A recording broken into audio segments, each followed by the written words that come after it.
Alrighty, hello everybody, and welcome back to another illegally cited Twitch stream.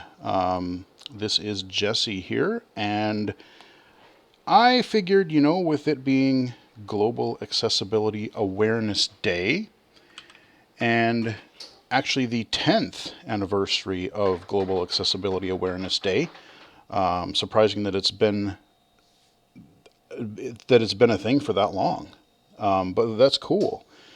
I figured that today would be a good day to try something a little bit different for a Twitch stream. We're not really going to be covering gaming during this stream. Instead, I figured what we would do is I kind of wanted to have a conversation with people in the chat as they come in, and if you have any questions, just let me know, and I will try to answer them. But I want to go through, I thought today would be a good day to focus on, especially it being a weekday. I thought it would be a good day to focus on some of the mainstream and assistive technologies that I find personally really helpful, both for work, for, independent living, just for making life a heck of a lot easier. And also to answer some of people's common questions, whether it's for the YouTube channel or through Twitch. I do get a fair number of questions about a few different things, so I will try to answer those questions as well. So today's just going to be kind of an informal information stream where I'll show you guys some of the stuff that I do, show you some tools that you may or may not be aware of. Some of the stuff I do during my day job, which is, I work as a technology specialist, assistive technology specialist for the state. And so we will just get right into it here. Like I said, just feel free to ask any questions if you have any, and I will be uploading this to the Illegally Cited YouTube channel probably next Monday, because that'll be the normal day for stream archives, and this will be a timely one, so I think I'll try to get that one uploaded right away. For those new to the stream or the channel, I do have a YouTube channel called Illegally Cited as well, youtube.com/illegally cited. And that is where I do most of my work primarily. I cover games, assistive technology, iOS stuff, hardware reviews, virtual reality, all kinds of different things. And I will put my streams, my archives up there as well. So I unlock videos every Monday, Wednesday, and Saturday. And Mondays are kind of reserved for stream archives right now. And then Wednesday and Saturday are everything else. I try to mix things up between, audio games, voiceover accessible games, PC accessible games. But then I cover a lot of just how I cover games from, mainstream games as a low vision user. How do I play games that are designed for your average sighted user? So I do a lot of that. I do some hardware reviews. One of those will be coming up here pretty shortly, actually. Unfortunately, it's not out until tomorrow, but I should be receiving the new iPad Pro tomorrow, so I'll be taking a look at that on the channel in the near future. But, so stuff like that. And I also work as a VR games, technology, and VR accessibility advocate and consultant. So I try to work with developers, work with companies, work with people who have questions about, game accessibility, VR, XR as they call it, for augmented and virtual reality. So, just trying to make their platforms or make their games, make their apps more accessible. So, if you are a developer, if, you're somebody, let's say at Oculus or Steam or, whatever, just feel free to reach out. I'd be happy to try to answer any questions that people have. So, I thought I would start just by kind of showing some of the tools that I find, especially right now, to be super helpful as a low vision user. We're going to look at some computer stuff. I'll show you some iOS apps, some of that kind of stuff. And so, we'll just look at a little bit of everything. And, all right, let me just check one thing really fast.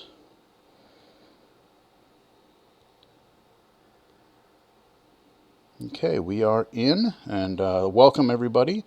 Everyone who has joined. Like I said, just if you have any comments, questions, just feel free to chat, and I'll try to answer questions the best I can. So, like I said, I want to show you guys some technology, especially if you are new to accessibility, if you are new to assistive technology. You may not know about some of these things that are out there, and this Global Accessibility Awareness Day, I figured I'd highlight some of those.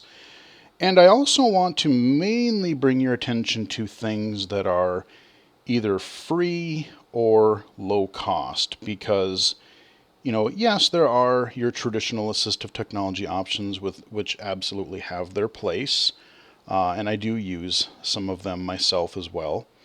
But I kind of want to focus on things that you can just get started on using right away, right now. And one of those things is, you saw me do it during the prep, during the quick setup of the stream here, when I had to change the voice. Windows 10 itself has actually gotten to include a fair bit of accessibility features in it. And I use these every single day, work, at home, whatever it is. So I use it all the time. First of them is Windows Magnifier. I remember when this started in Windows XP, and I found it more frustrating than helpful because it was just this little bar across the top of the screen, which really didn't do much, which really didn't do me any favors. Like, it was not really good. Like, you could, I guess, kind of use it in a pinch if you had to. But in Windows 7, it started getting pretty decent, and in Windows 10, they've made a lot of improvements. So the nice thing is you don't have to buy anything. You don't have to download anything. It's just built in.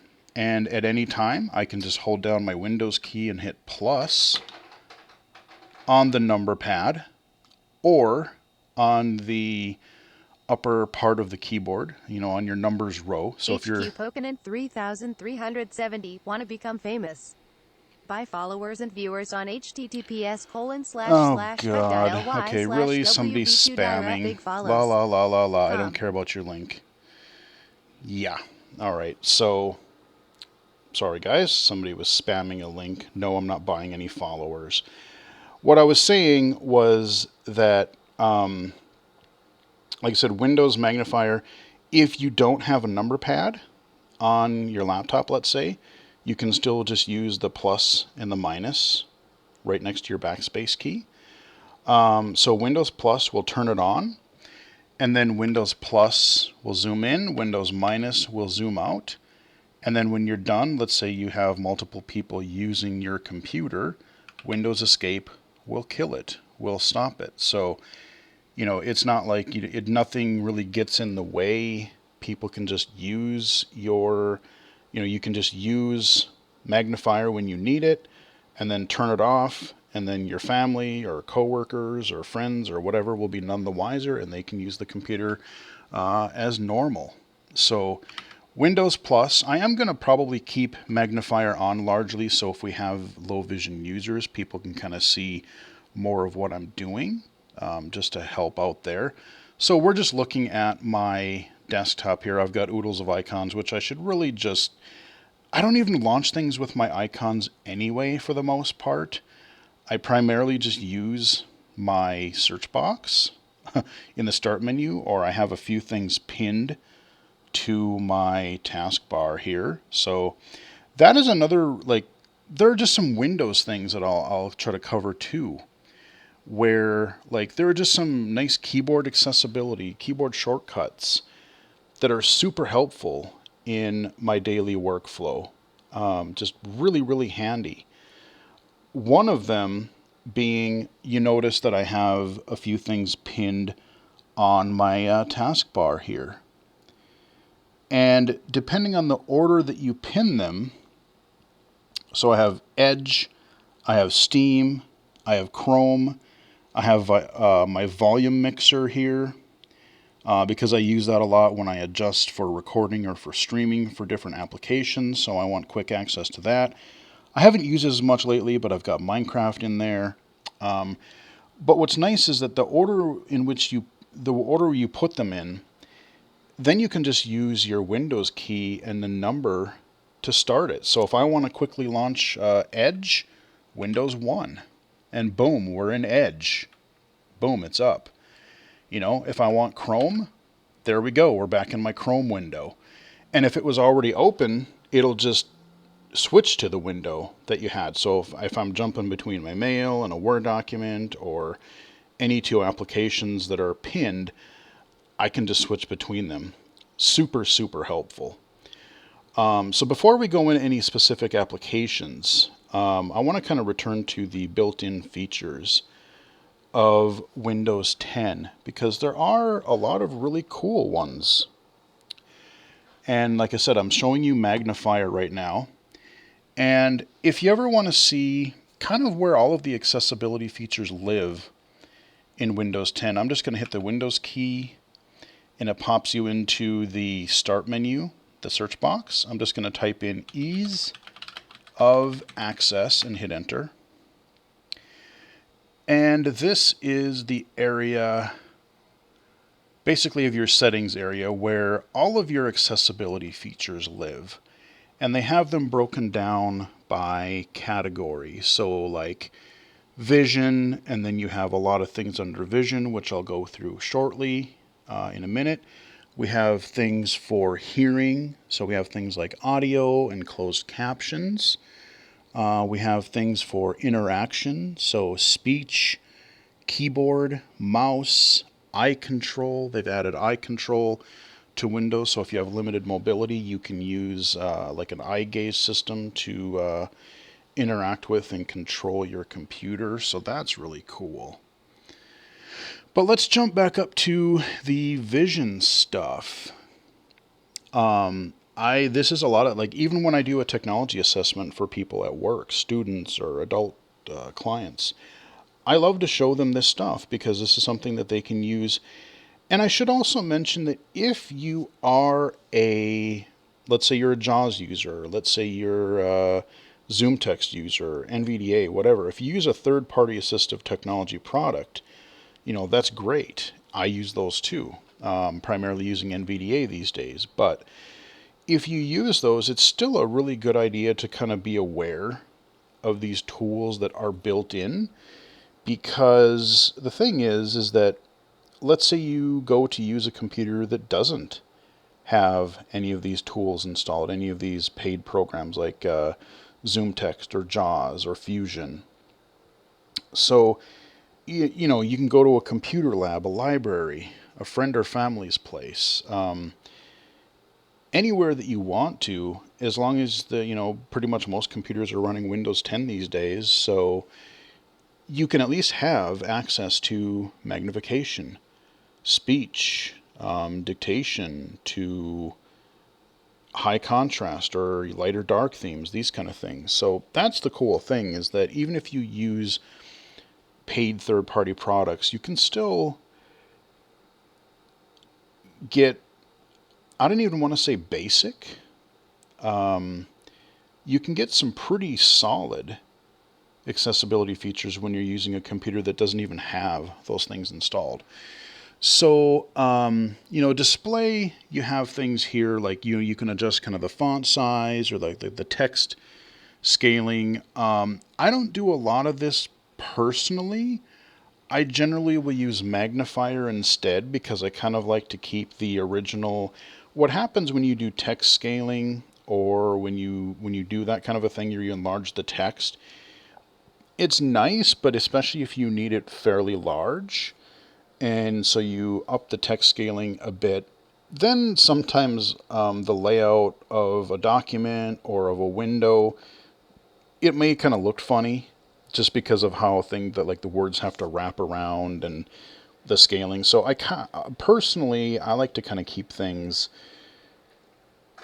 normal, normal resolution, normal size, but then use my magnifier because then I'm kind of viewing it just like everybody else sees it. So if they say, oh, look in the bottom left corner and it's over here somewhere, I'm like, oh, okay, then it's more kind of one-to-one. That's just my personal preference, though. A lot of people do use things like text and font scaling in different apps. Mouse pointer. This is one of the first things that I will change when I set up a new computer or when I use a computer. And I like what they've done. I like what Microsoft has done in the last couple of versions of Windows. They've added a lot to this. So you can now, it used to be just small, medium, and large, or small, large, and extra large. And those were the choices that you got. But now you have a full slider, so you have a lot more granularity of how big do you want your pointer to be. And by default, when you take a computer out of the box or you're just using it as normal, the mouse pointer can be very hard to see. It's just this tiny white pointer, can be very difficult to see. So that is one of the first things that I changed. Not only can you change the size, but you can change the color. So you normally have white here. You can choose a dark theme, a dark pointer, which I used to use and still do sometimes. But it's got, you see, even it's got the outline around it. So even though it's black on black, it still stands out really well because of the outline. You do have an inverted cursor or a pointer where, if you're on a white background, it'll be black. If you're on yellow, it'll be blue, kind of, etc., etc. And then you have a custom color, which they added about 2 years ago. I don't even remember. Time, like I said, time is just a weird thing these days. But custom is pretty cool because now you have some presets here and you can kind of choose whichever one you want. They have some bright colors, a lot of them for like a lighter, but a couple darker ones. And these are ones that they found that people said stood out against backgrounds and stuff pretty well. But if you don't like any of these custom colors, you can just click this little plus button here. And you have this whole color picker. So this is what you would see in like, any sort of like art program or, something like that. And you can literally pick just click anywhere in here. And you got the different color slider things. You've got the whole color picker. So you can change it to whatever color you want, which is pretty helpful. So yeah, we have touch feedback. That really doesn't apply for me because I don't have a touchscreen on my my desktop here. But if you have a touchscreen laptop, you'll have more options there as well. Just like the mouse pointer, they've done some work with the text cursor. So you see the sample text here. When you're writing in a document, if you're using Word or email or Google Docs or, anywhere with an edit field,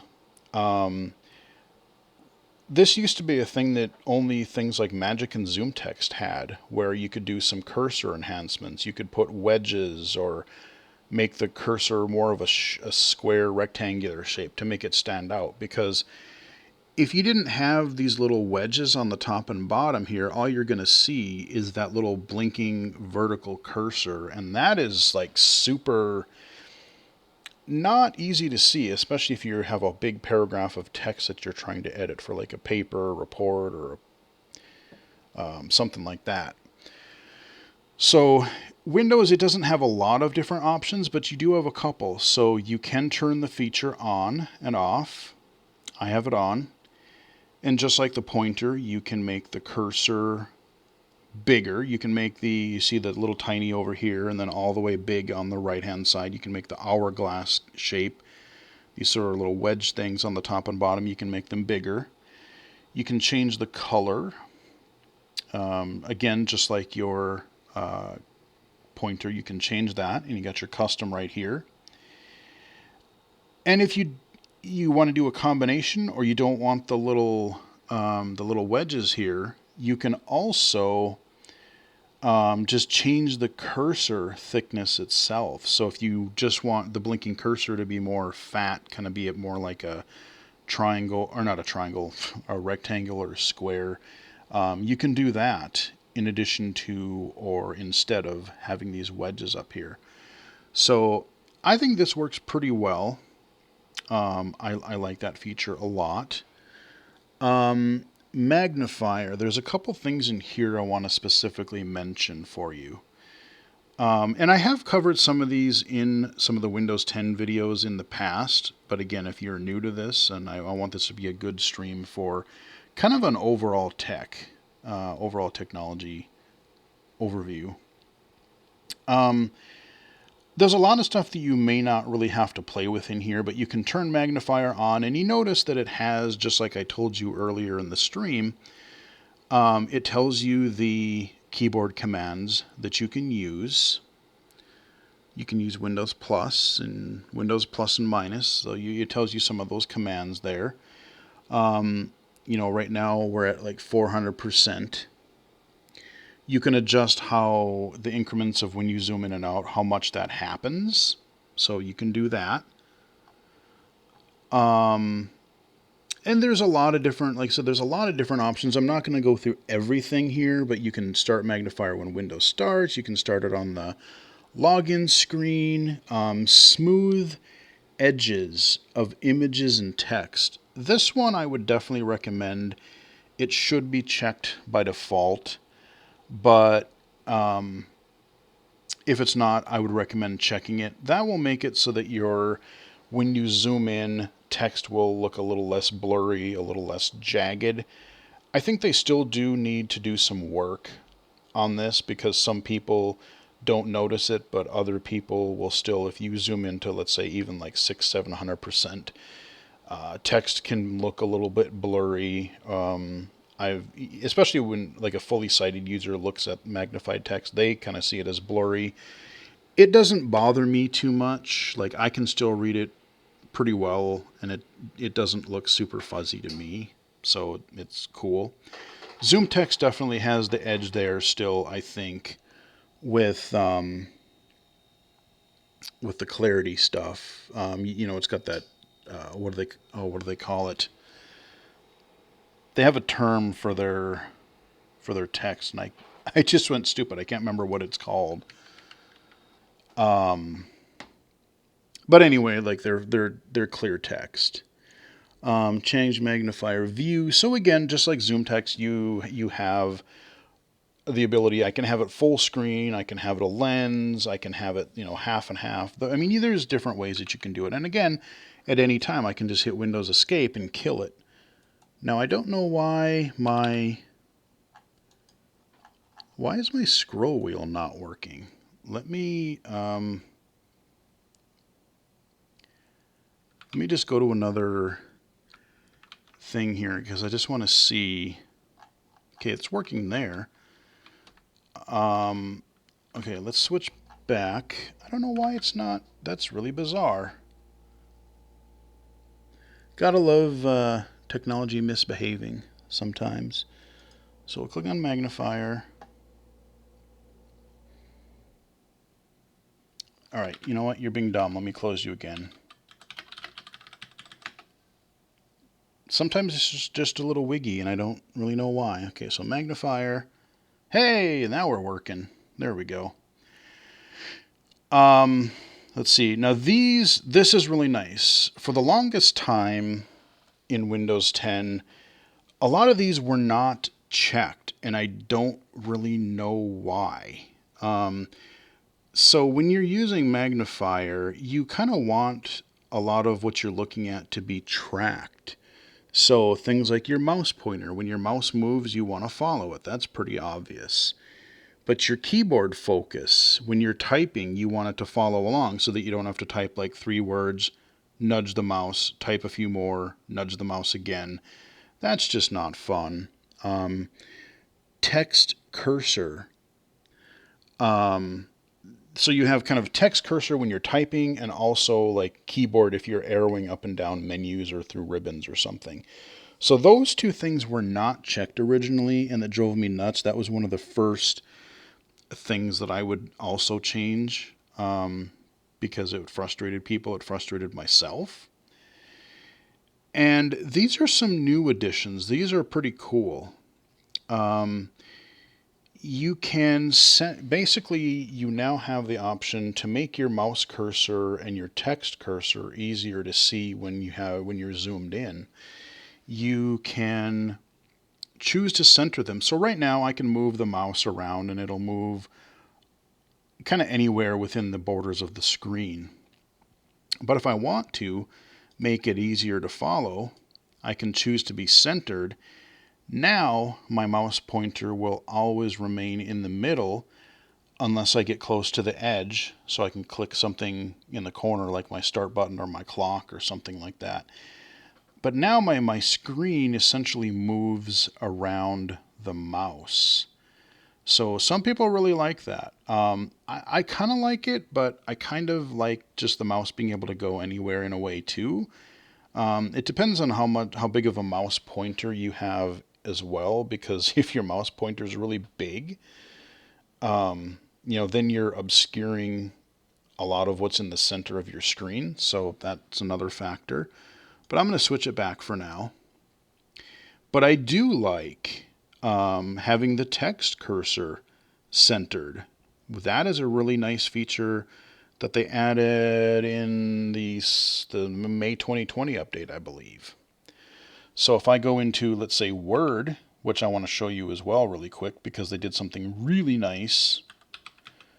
It had to have been pretty recently because it's only been maybe 2-3 weeks tops since they've added this or they've changed this. So if you have the dark theme in Word, one of my major complaints is like you had the ribbon up here that was dark, you had the sides were dark, but where you were actually typing was still bright white. So even though I would run Windows 10 in a dark theme, whenever I would go into Word, I would still use my invert feature because what I was looking at was the text. I wasn't staring at the ribbon.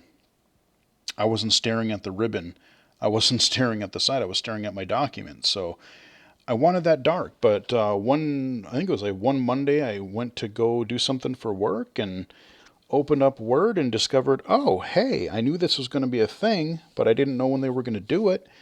And now we have a dark background, which is, yes, super helpful. Now I don't have to change things. I don't have to invert things.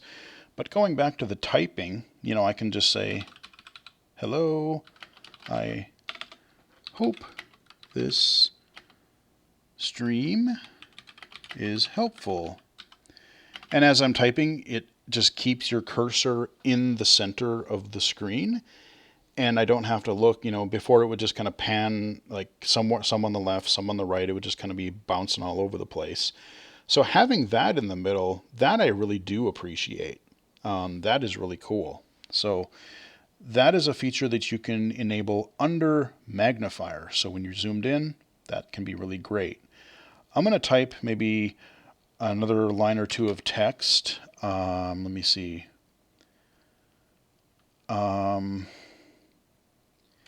Feel free to ask any questions you may have in the chat.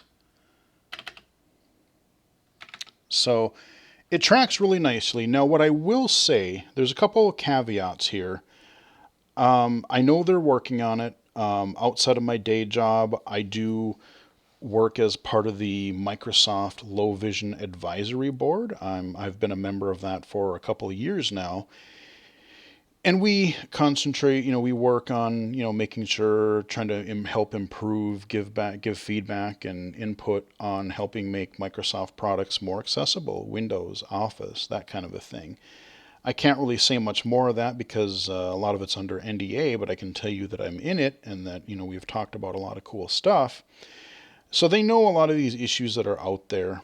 But I wanted to warn you about a couple of things right now. So the cursor works really well in like Notepad, Word, Microsoft Office. It works generally quite well.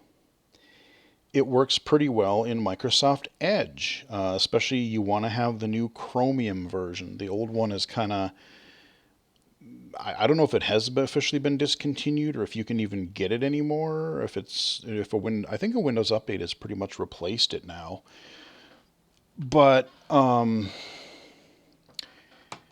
you can use the cursor tracking and everything, and you have the cursor wedges there.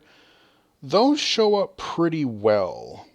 But if you're in a third-party app like Chrome, especially, I've played in Google Docs a bit. Filling out web forms, doing surveys, doing webmail, whatever it happens to be. It can be a bit more flaky, and they know that. It's something that I know that they're working on. I don't know when they're going to have more fixes for those types of things. Because what'll happen is sometimes you'll see the cursor, but then like the little wedges won't necessarily follow the cursor. You might see the little wedges there. You might see them on a totally different line, or they might stay at the beginning of the line, and then the cursor itself will follow along, but the wedges won't. It just really depends. But there is some weird jank to that feature right now.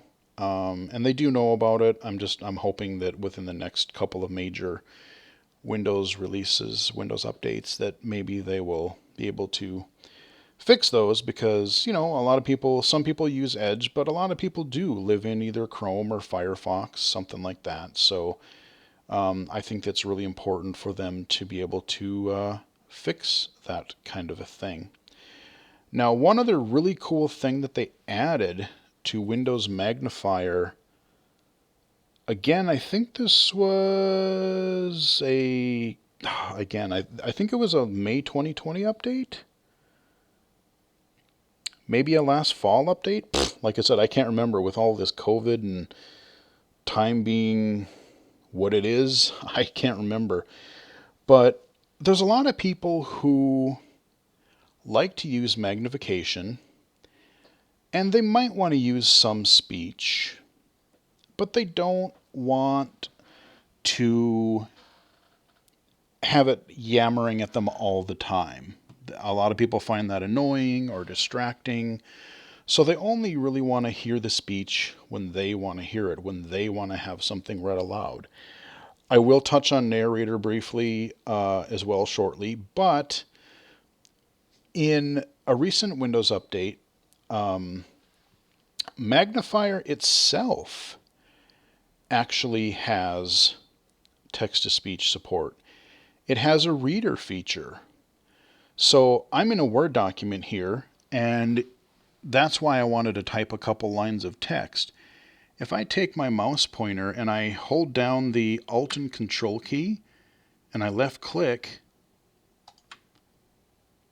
Hello, I hope this stream is helpful. That's a little slow. Feel free to ask any question you may have in the chat. And there we go, end of document. So I hit Control just like I would any other screen reader or text-to-speech program. You notice that it also visually followed along. We had a little box that followed along word by word. I can use this in Office. I can use this in the Mail app. I can use this in Outlook. Again, this is another thing where you can use it, and it works pretty well in Edge. Let's do that. Actually, I'll show you. So let's go to a website that has a lot of text. I go to this as a common one, AppleVis.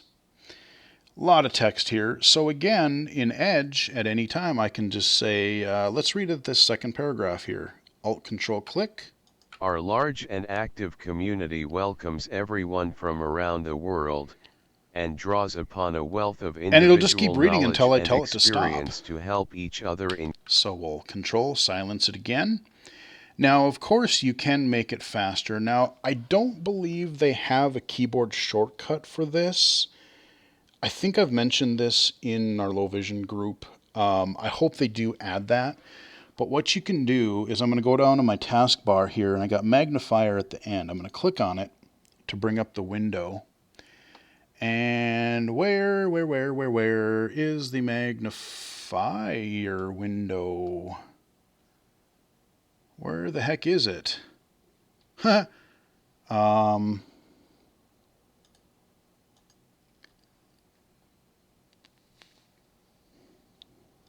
Oh wait, I clicked on the wrong thing because I'm dumb. Okay. Duh. Okay. I'm like, I just instinctively, usually it's the last, I just muscle memory because I turn Magnifier on and off so much during my daily workflow that I just instinctively click the last thing in my system or my taskbar there. But if I go up and you see the little magnifier window, I can zoom in and out. But why would you go to that all the time if you can just use a keyboard shortcut? Much more efficient. But then you have a play, pause, and you have rewind, fast forward kind of stuff. But if I click on the little gear here for settings, first thing that I have is a speech speed slider. So I'm going to crank that up just a tish. And I'm going to click the settings again. We're going to minimize it. And now when I switch back, let me see here. There we go, Apple Viz. So here we go. I can turn it on again. Now let's say that I don't care about that upper part. Let's say I want to start reading here. If you've just got your first Mac, iPhone, iPad, iPod Touch, or Apple Watch, congratulations. Yay. To help you get started, we've compiled... And it'll just read. So you can use the Microsoft Voices that are just included with Windows. There are a few. Or if you have bought or downloaded any other voices, you can use those. You set those up. But yeah, so this is a really popular feature. I show this to all the low vision users who like to use Windows Magnifier. And especially if they don't want to use a lot of speech, like they don't want all the menus spoken, they don't want every key click or, key press or whatever. They want things a little bit more silent. And they just want to have things read when they want to read. It works great. I've even been known to use it myself if I don't have a full screen reader running and I'm wanting to have it read something really quick. It's kind of handy. Like I said, all it is Alt-Control left click. Boom, you're in. You're doing it. So that is a really cool feature. Now again, this is one of those that it works in Office, it works in Windows stuff pretty well, it works in Edge. You can do it in Chrome, but if you do, the problem is, let me switch to a tab here. So we have let's see. Okay, yeah, we can read this. So I can do it in Chrome, but it doesn't visually track. So if you want to be able to follow along, this isn't quite working correctly yet. Alt-Control click.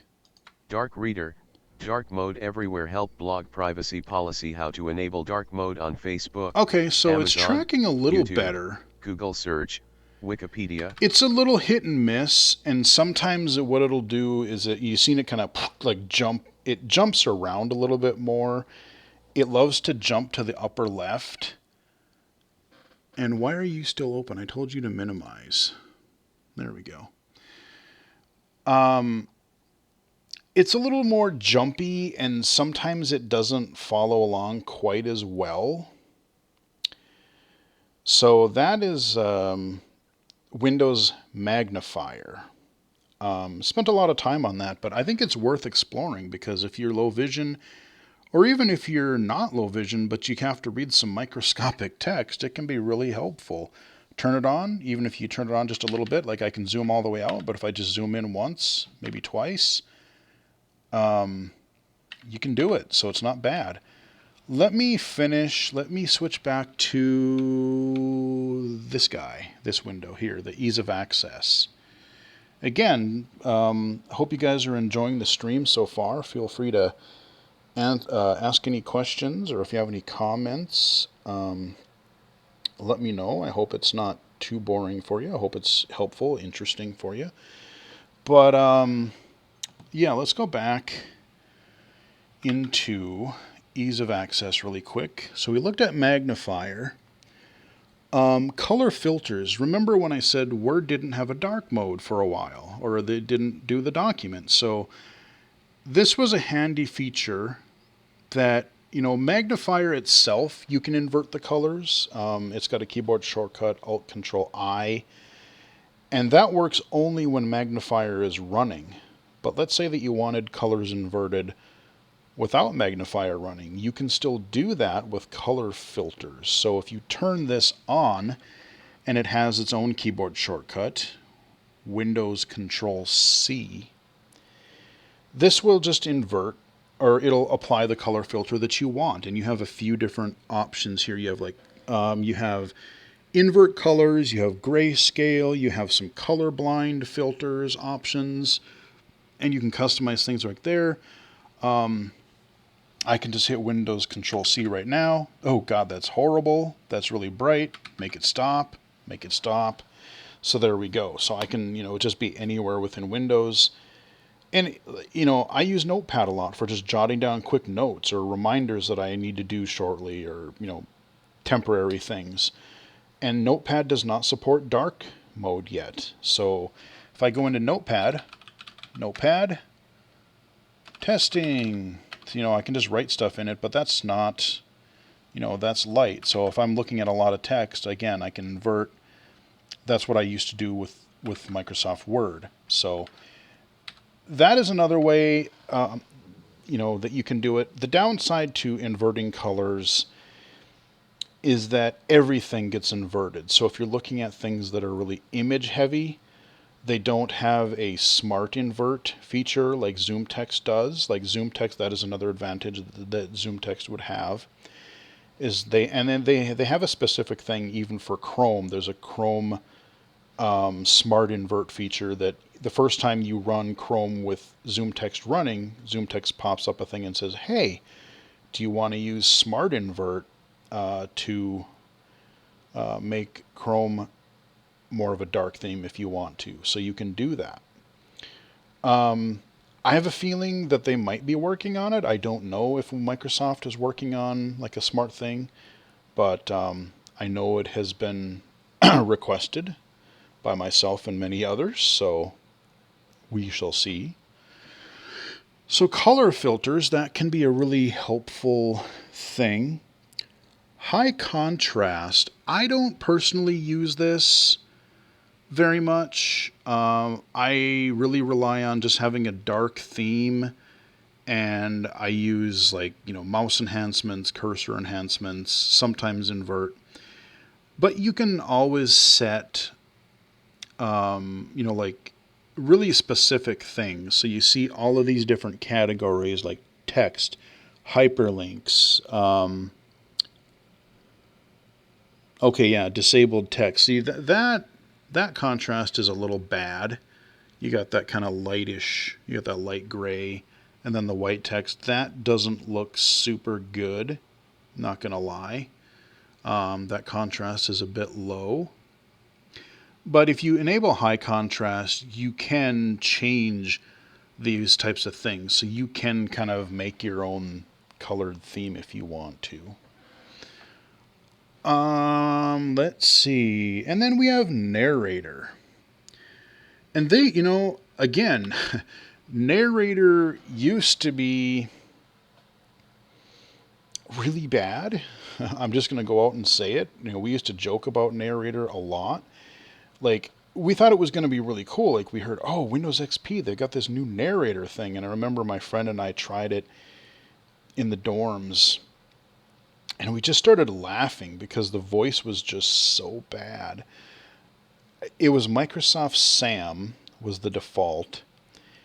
And I swear to God, for the longest time, I thought it said Microsoft Sven, because it sounded like oh, just you look up Microsoft Sam, it just sounds so bad.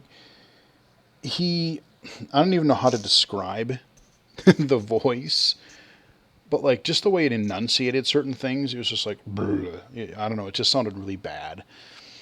But Windows 7 had, I think it was Microsoft Anna, and that wasn't too bad. But Windows 10 is, again, where they really started improving things. I mean, especially, I think when Mr. Satya Nadella took over the reins, he seems to really be focused on and seems to care about accessibility, and has really kind of made that more of an initiative for Microsoft, and that's awesome. That's excellent, because Apple's been doing it for a while on their iOS and Mac and everything. But Narrator, we've got some good voices now, and especially within the last couple of years, we used to kind of say that Narrator was kind of this last minute thing you would use if your screen reader crashed, or you took a computer out of the box and you needed speech in order to get your main screen reader running. So it's more than that now. I mean, it works pretty decently. I can hit Windows Control and Enter. Mouse mode on. Settings window. Vision. I slowed Narrator, it down so that people would be able to 7 understand of it. 7 level 2. So I'm in this box. I can use Narrator. Turn on Narrator. Toggle switch. God, that's slow. On. For me anyway, but... Link. Open Narrator home. Link. View the complete guide. So I can navigate Windows pretty well, but if I switch to... Dark Reader. Google Chrome. APPL Evies. Document Let's 1. go into Word. Document 1. Hello. I hope this stream is helpful. Blank. I'm just arrowing through my document. Feel free to ask any question you may have in the chat. So Office 365, it's working pretty well. Blank. Now if I go in, let's say that I want to, let's try something here. And hello. I'm going to select the first line. I'm going to say bold it. On. It says bold on. Blank. Feel free. Let's center this. Blank. Let's center this next line here. Blank. Feel free to ask any question you may have in the chat. Select it. I would like it if Nintendo would add more accessibility features to their Nintendo Switch console. Oh, you and me both. You and me both. I'm hoping that they will just be shamed into doing it, because Microsoft has done it for several years now. Sony has done, I did a series of videos actually a couple months ago on the PS5. They've drastically improved their screen reader. There's been rumors of a Switch Pro coming out later this year, so I don't know if we're going to hear anything at E3, which is next month, by the way. I'll be covering that. I'll talk about that later. But maybe they'll announce it there. I don't know. Maybe not. But if they do, I'm just saying that would be a really good opportunity to say, hey, not only do we have a new system, but hey, we're going to add more accessibility too. Because Nintendo did add a zoom feature, which I very, very much appreciate. I use that thing constantly. I can actually use the bloody thing in handheld mode now. So that is great, but I totally agree with you. I wish Nintendo would add more text-to-speech and blind-friendly accessibility features. Absolutely. But as I'm arrowing through this document with Narrator... Blank. Hello. I hope this stream is helpful.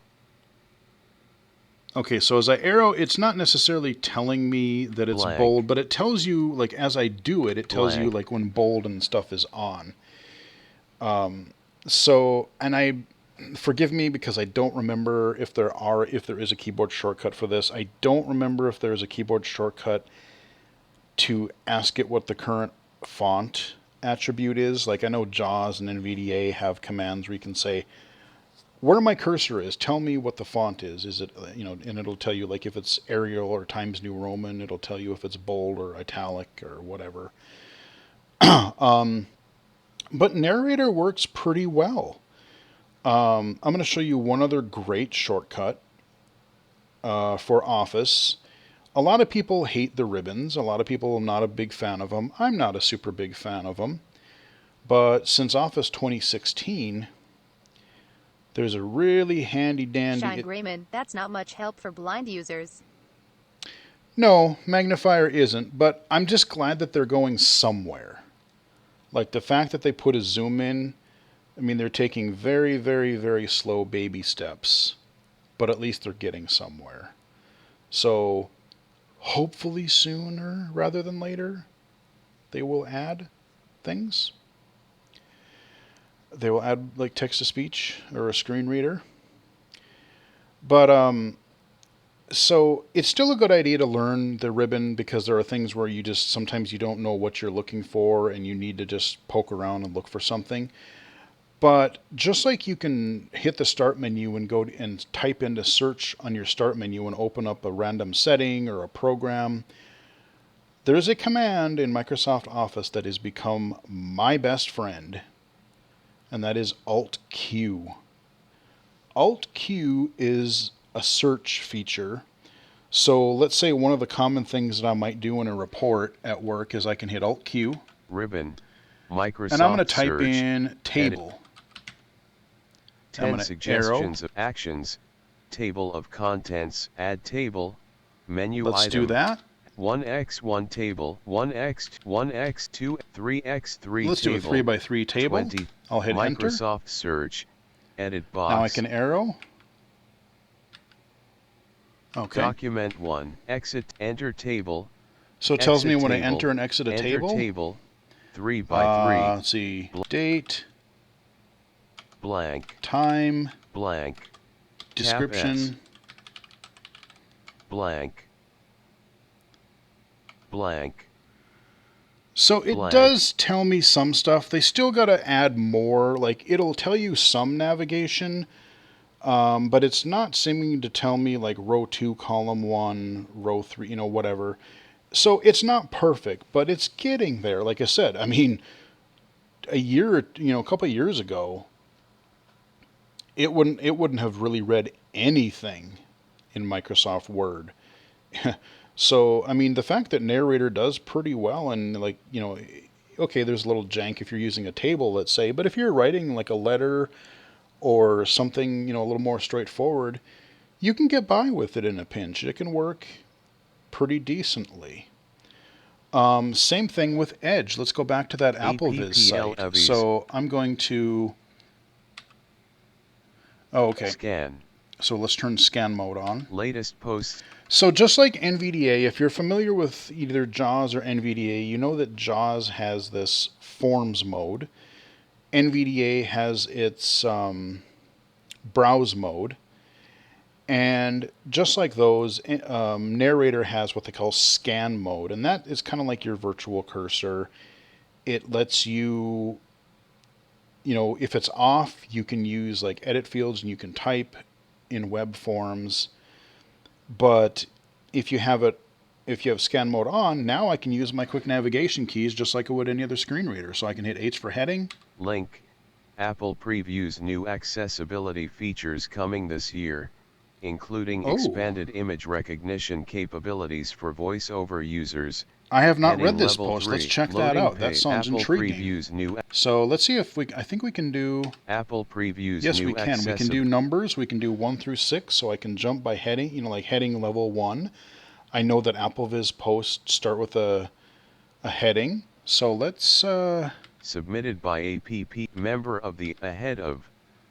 So I'm going to say... Ahead of Global Accessibility Awareness Day on May 20th, Apple has previewed a number of accessibility features coming And I just did later a this read all. year for Caps those lock with down arrow. mobility, vision, hearing, or cognitive disabilities. At Apple, we've So I'm not long going to read felt- this whole article now, but I am definitely going to come back to that because I am genuinely intrigued to see what Apple is going to improve for accessibility this year. I really hope, in addition to adding things, I really hope they fix some things, especially their focus issue, anyone. I'm really getting tired of focus jumping around, like when I touch something and then it jumps to something else, and then I click the wrong dang thing. I'm not going to lie, that's getting pretty old, and I hope that Apple will finally fix that in iOS 15.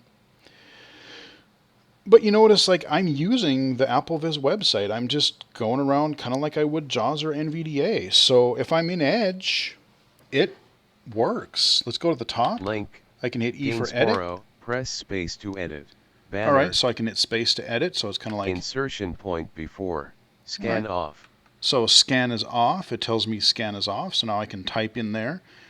But the fact is, like, if I'm using somebody else's computer and I'm totally blind, I don't have NVDA, I don't have JAWS installed, I can turn Narrator on, and as long as right now, if I'm using Edge, it works pretty good. Chrome, I don't know Dark that. Reader. Let me see. I don't. New notification. Let me see here. Link. Cadet Blue. How to enable dark mode on Facebook. Okay, Amazon, so Cadet Blue, one of 4. Actually, it is reading better. When I remember when I last tried this, it didn't seem to work quite as well. But even Narrator is getting better in Chrome. So kudos to the Narrator team. I love the fact that yes, you have Apple's great. You have the built-in voiceover, you have Zoom, but that's all you get. There's really nobody else making. They quit making Zoom text for Mac now. They did for a short while. Nobody else really makes a screen reader for Mac anymore. So you still have choices for Windows, but the fact is, like, a blind person or a low vision person can take a computer out of the box. I literally did.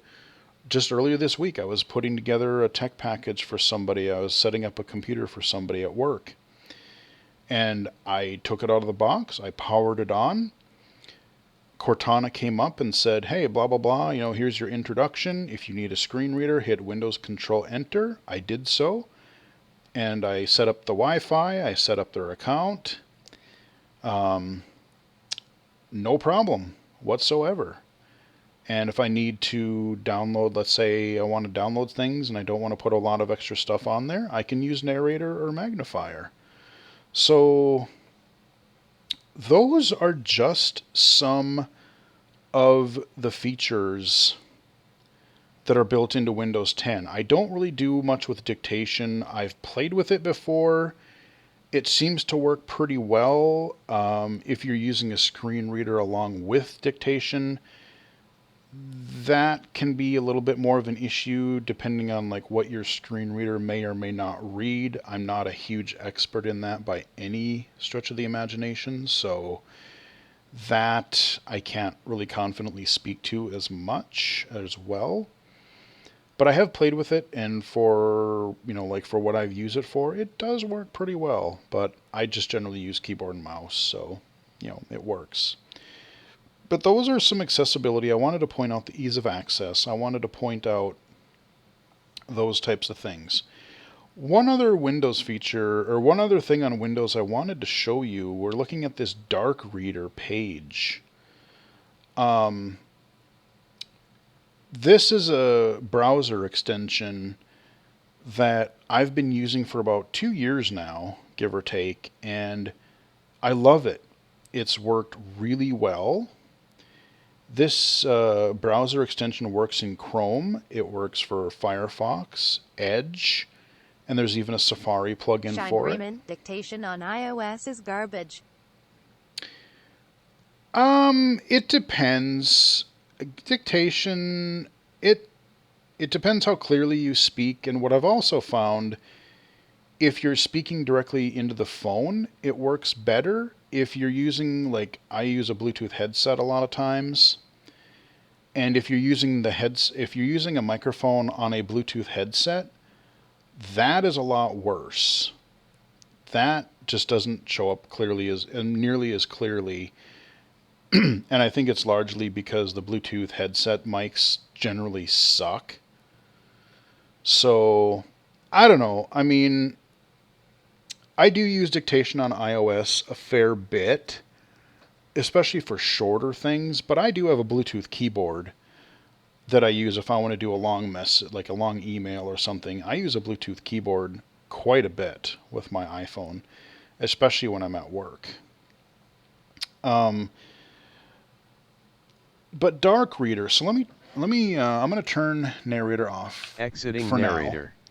I'm going to turn Magnifier back on. So, like I said, you see all these browser extensions here. You just go to darkreader.org, and you have all of these different things. You just click on the one you want, and then it'll take you to a thing, and like it'll walk you through.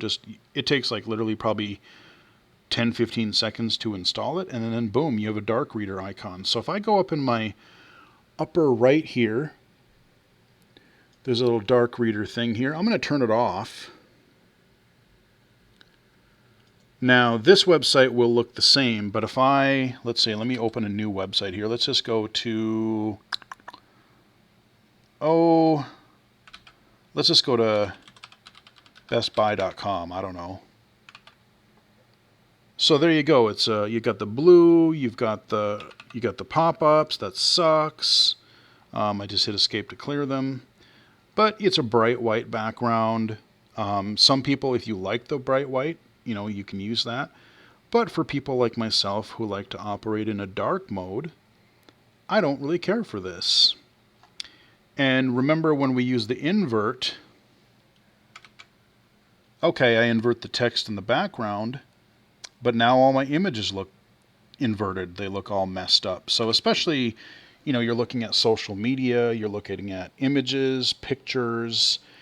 I'm on a shopping website here, so if I'm looking at, I want to make sure, I want to get a product I want to get the color product that I want. I'm getting a new iPhone and I want the purple one, or I want, a new product, I want to see what the color it is. But if I invert, that's, it's going to look messed up. So let me go to Dark Reader. I'm going to turn him back on. Now, the darkness, it is back. So the images stay the same, but the overall text is black, or it's you got the dark gray background. You've got let me use Magnifier again just to turn it on a little bit. Let's zoom in one more time. So we're just looking at different products here, but it's just a lot easier on the eyes. So this works on any website that I go to. You can turn it on and off globally, or you can have certain websites. You can have Dark Reader on and off. You can set that up. So if you want one website, because there are occasions where Dark Reader, it generally doesn't interfere with the readability of the page, but there are some cases where if there's like a colored background banner, or I was signing a form, a web form, a few days ago, and when it made the form look kind of screwy, and the form fields, the text blended in to the background, so I couldn't read the text that I had written, so I had to turn Dark Reader off for that page for it to appear properly. So there are some glitches every once in a while, but for the vast majority of the time, it works great. Works great. So I've been, a friend of mine, colleague of mine, told me about this a couple of years ago, and I've been using it ever since. For a while it wasn't even on Edge, but I used the Chrome version, and then a little while after the Chromium version of Edge came out, they do support it. So heck yeah. Dark Reader, darkreader.org. Highly recommend that. I want to go back to another tab here. I did a video on this summer, or last summer, so I'm not going to spend a lot of time on it here. But if you maybe think, I could use a little brush up on my typing, my keyboarding, there is a free, accessible, web-based typing site. It's called Typer Online. It's through APH. And if you've ever used or heard of Talking Typer, it's based off of that, and it works with the screen reader. I believe it even works with Narrator better now. So you can use it with that. And even if you are using this with low vision, it's kind of cool. If I go to, let's go to lessons, and I'm not using a screen reader, but let's say that I want. I'm gonna find like words or phrases. Let's see. Let's see, X and Q. So let's say I want phrases. And you see there's a little on-off switch here. Right now I can just read it visually if I want to, but let's say that I want the typing website, the Typer Online website to talk. I can just click the switch. Type these simple phrases to sharpen your typing skills. So, should I embarrass myself and type 20 phrases and see how badly I do? I suppose we can. So let's do it. Yours truly. Square meal. Oops. Pardon me. Good evening. Until tomorrow. Hot potato. Knuckle down. D-O-double. The cutting edge. Up to par. With regard to. Tie the knot. On the ball. O-N space. The ball. Well, there you go. So there's my phrases. I did kind of bad. 60 words a minute. That's okay. There was one where I'm so used to typing proper punctuation, so I did that instead of hitting spacebar. And I accidentally hit a couple keys just trying to go too quickly there. So, 4 errors. So my average, 97% accuracy. That's still really good. So, it says 30 words, 60 words per minute. So that's probably on the low to medium end of mine. Like, I generally range a little bit quicker than that. But it's cool because, again, you don't really have to buy anything. You can just go to this website and you could set up like a desktop shortcut for it. And then just, boom, go to there. And then you click the little... like your enable speech button thing when you go to a lesson, and it'll read those to you. And you notice that I was typing, it followed along visually. Magnifier was tracking it quite nicely. So you can use that with and without a screen reader. So there you go. Typer Online, that's another free tool. So, again, we're opening up now, but, people were locked down for the pandemic, and it's like, well, let's doing some things to make ourselves more employable, or get ready for school, or just make things a little bit easier. Learning to type better, never a bad plan. So we talked about Dark Reader. We covered that one already. NV Access. I do want to mention Nvda because it is a free screen reader.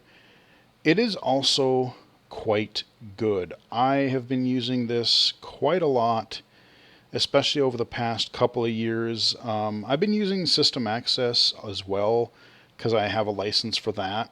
But there was some things that were kind of getting a little squirrely with that, and so I started switching more over to Nvda. And Nvda works great. nvaccess.org, you can download it for free. They do accept donations, and I do, this is a program that I really like. And so, I do donate to it once a year, usually about $100 a year. That's just personally what I've chosen to do. But it is a free open source screen reader, and you have the core Nvda functionality. It works. The nice thing is if you're familiar with JAWS, a lot of it is very similar. So I'm going to go to my start menu and just type Nvda, or I can hit Alt-Control-N to do it. Now I might have Nvda fast. NV Access Google Chrome. Yeah. NV Access. So I have it fast. I'm not going to spend a lot of time on Nvda, but I do just want to, kind of mention it and show a couple things. So like, you know, a lot of your commands, insert F7 for links list, insert F12 for your date and time, instead of insert J or caps lock J, you can use the caps lock key just like you can with JAWS.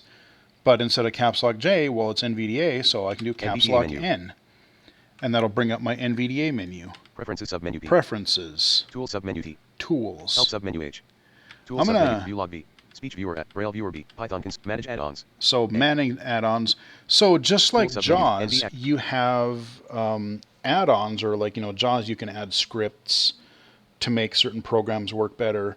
NVDA has add-ons that you can install, and NVDA has its own kind of website that has a large variety of add-ons that are available that do different things, that add functionality or make programs work better.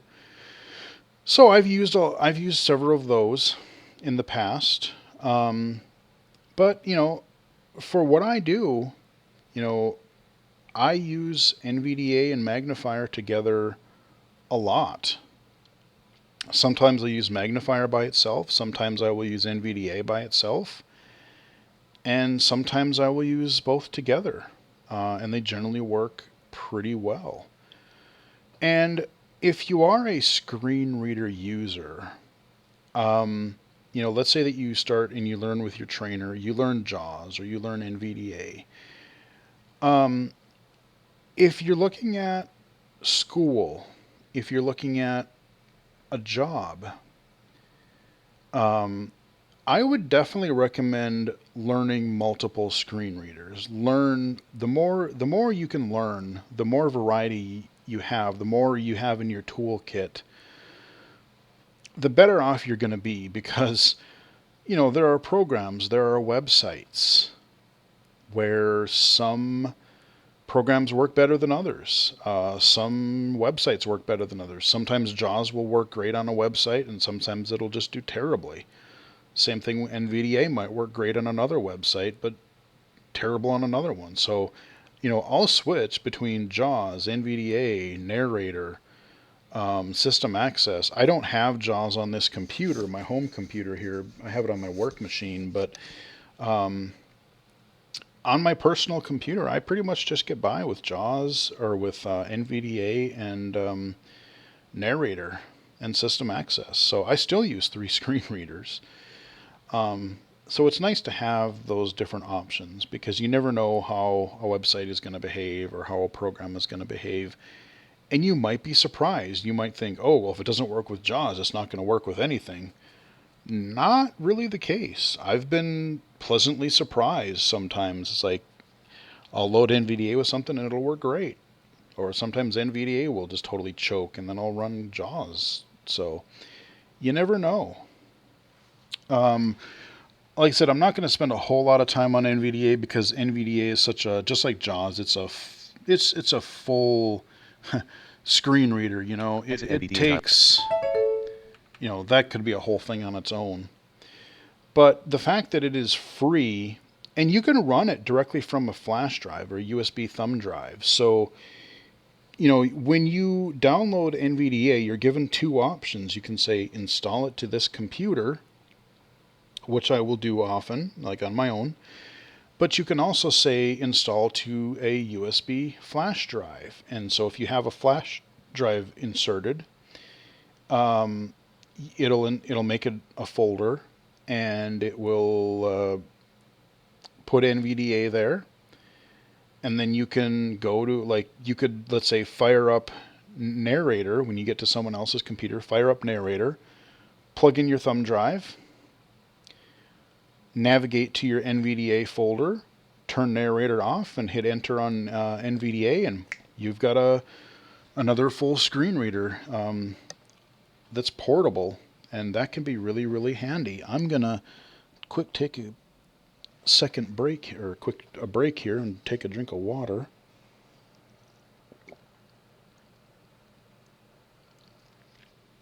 There we go. So those are some Windows accessibility things. So we had AppleVis up here. Okay, before we get to mobile, because we're going to kind of transition into mobile here shortly, one of the questions that I often get asked on YouTube comments, on Twitter, I think I've been asked it in the Twitch stream every once in a while. They say, well, how do you record videos? Or how do you how do you mirror and how do you record your iPhone or your iPad? How do you do that? Well, I use a couple of different programs. The first program that I generally will use for recording is called Bandicam. Now, there is another... I don't know... I can't remember what it's called. I haven't tried it yet. I was having a Twitter conversation about a year ago with somebody, and I'd have to ask her again, or look at our history, our chat history. Bandicam isn't the most screen reader accessible. It's actually really great. It's not bad at all if you're low vision. But Bandicam, there was another program I used to use called Fraps. And I kind of quit using that because I was starting to have a lot of problems and it wasn't recording properly anymore. I don't know if it's been... I haven't even checked to see if Fraps has been updated in quite a while. But Bandicam is working out pretty well for me right now. When you see me recording my low vision spotlights, any of my... even if I'm mirroring my console to my computer, you know, if I'm mirroring my PS5 or my Xbox to my computer and doing a spotlight video there, I'm often using Bandicam to record it. You can also use OBS, which is, what is it called? Open Broadcasting Software or something like that. I forget exactly what it stands for. And there's one called, the tricky part is there's two different versions of OBS, and I'm really only familiar with the basic one.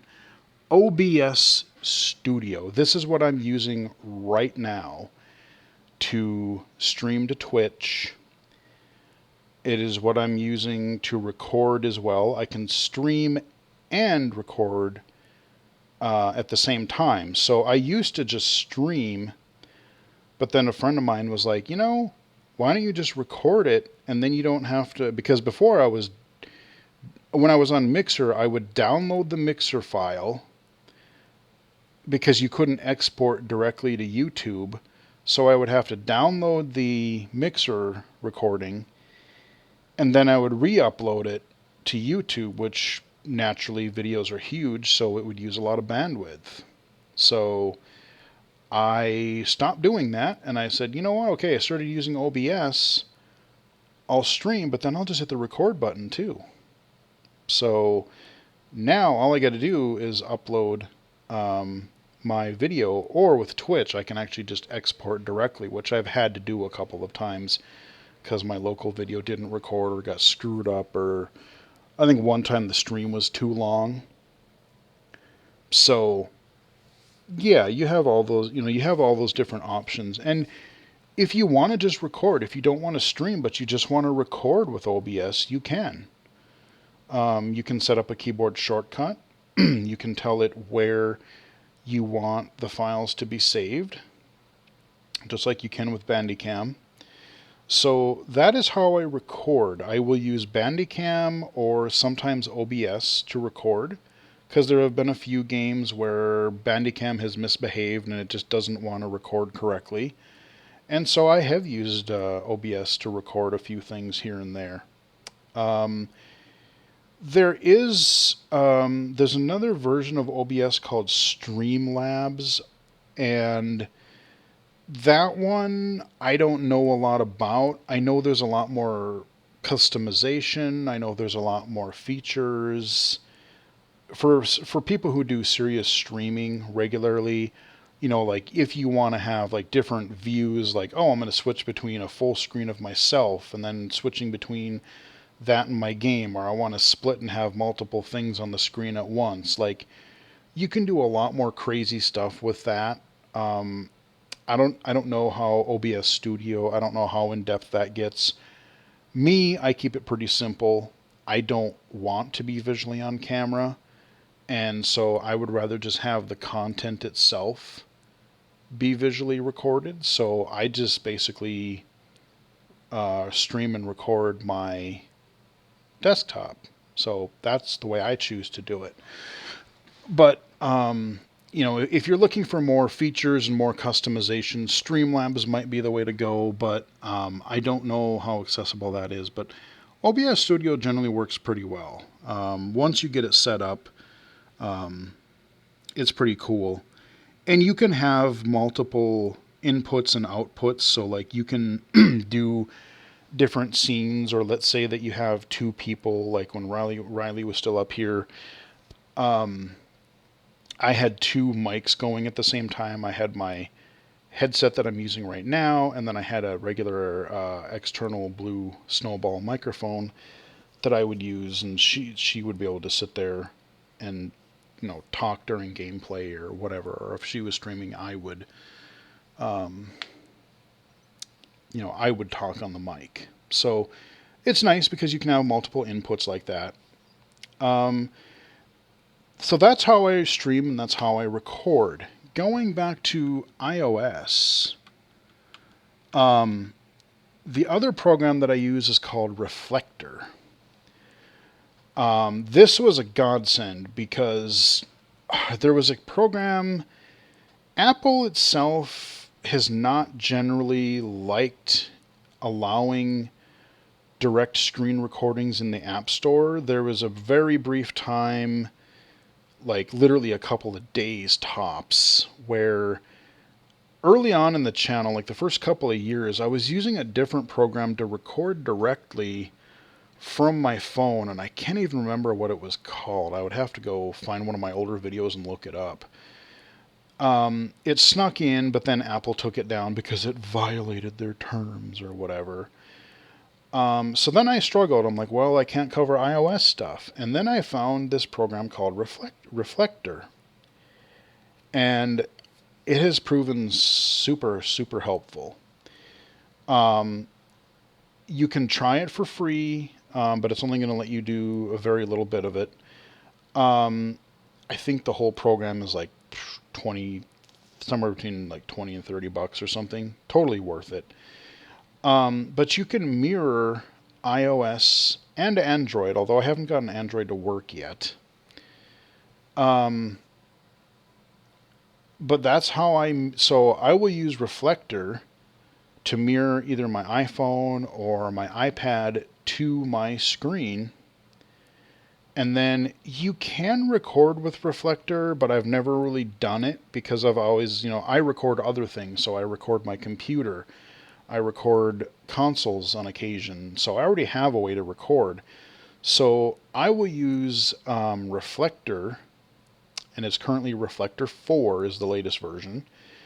And I will use that to mirror my device to my computer screen, and then I will use either Bandicam or OBS to actually do the recording. So that is what I do. That is how I record videos, and how I can either record or stream iOS footage. So saying that, let's go back to my desktop, and I am going to mirror my phone because I do want to also mention and show a few iOS apps, because again, this is kind of like I said, I'm using today as sort of a, hey, let's just show some people, maybe if they're new to accessibility, new to assistive technology, these are some things that I find particularly helpful if you are low vision or blind. These are some things that I find helpful. So I am going to, on my phone, I'm going to go to my little control center, and I'm going to go to screen mirroring. I'm going to mirror to my computer here. And I am currently using Reflector 3, not 4. I do have 4 installed, but I just wanted this to be quicker. One unique thing that they... Oh, what is this? Uh-oh. Okay, I'm not quite sure what that box was, but whatever. The reason I'm using Reflector 3 is because... Oh. Okay. That totally didn't... I think Reflector crashed, or it told me, you know what, I'm going to... Maybe I will use Reflector 4, because it's apparently mad. The reason I wanted to use Reflector 3 was because you could just mirror to it. Reflector 4, what it does, it adds an extra step, which I can totally understand. I get why they do it. But for speediness sake, I was just going to try... Oops, that's not what I want. Oh, God. I keep hitting the wrong button here. Hang on a moment. Doing things live, you know? Okay, Highlander, you know what? We're just going to minimize everything. Let me try to mirror again. But... please behave yourself. Right, so what it does is it brings up, and it's, I love how large the text is. I'm going to turn VoiceOver on here. And on my computer screen, it shows a number, 6097. 6, 0, 9, 7. Okay. So it's kind of giving you like an authentication code in order for you to pair with your computer. So now I should be able to stream. Here we go. Perfect. So, all right, let me turn VoiceOver off. Turn it back on. VoiceOver on. There we go. Now we have it going. So it adds that extra authentication step, which I totally get why they're doing it, especially in you know, like a lot of people use this in like a classroom setting, where like you could mirror your phone to your computer and then project that to a classroom or something. And if you have multiple devices, you want only the one that you want to connect to work. So they've added that extra pairing step in Reflector 4. Not a big deal, but it's there. So now I have my phone connected to my computer, and I can show you a couple of iOS apps and features that I think would be really helpful. I'm not going to spend really any time or much time on VoiceOver, just because like I have a few other videos about that, and there are videos on that everywhere, but VoiceOver is a built-in screen reader for both iPad and iOS, and they do have it for Mac as well. I know that a lot of people who are watching this are likely familiar with it, but again, trying not to exclude new viewers, like I said, people new to assistive technology. And to find all these accessibility settings, I'm going to go to Settings.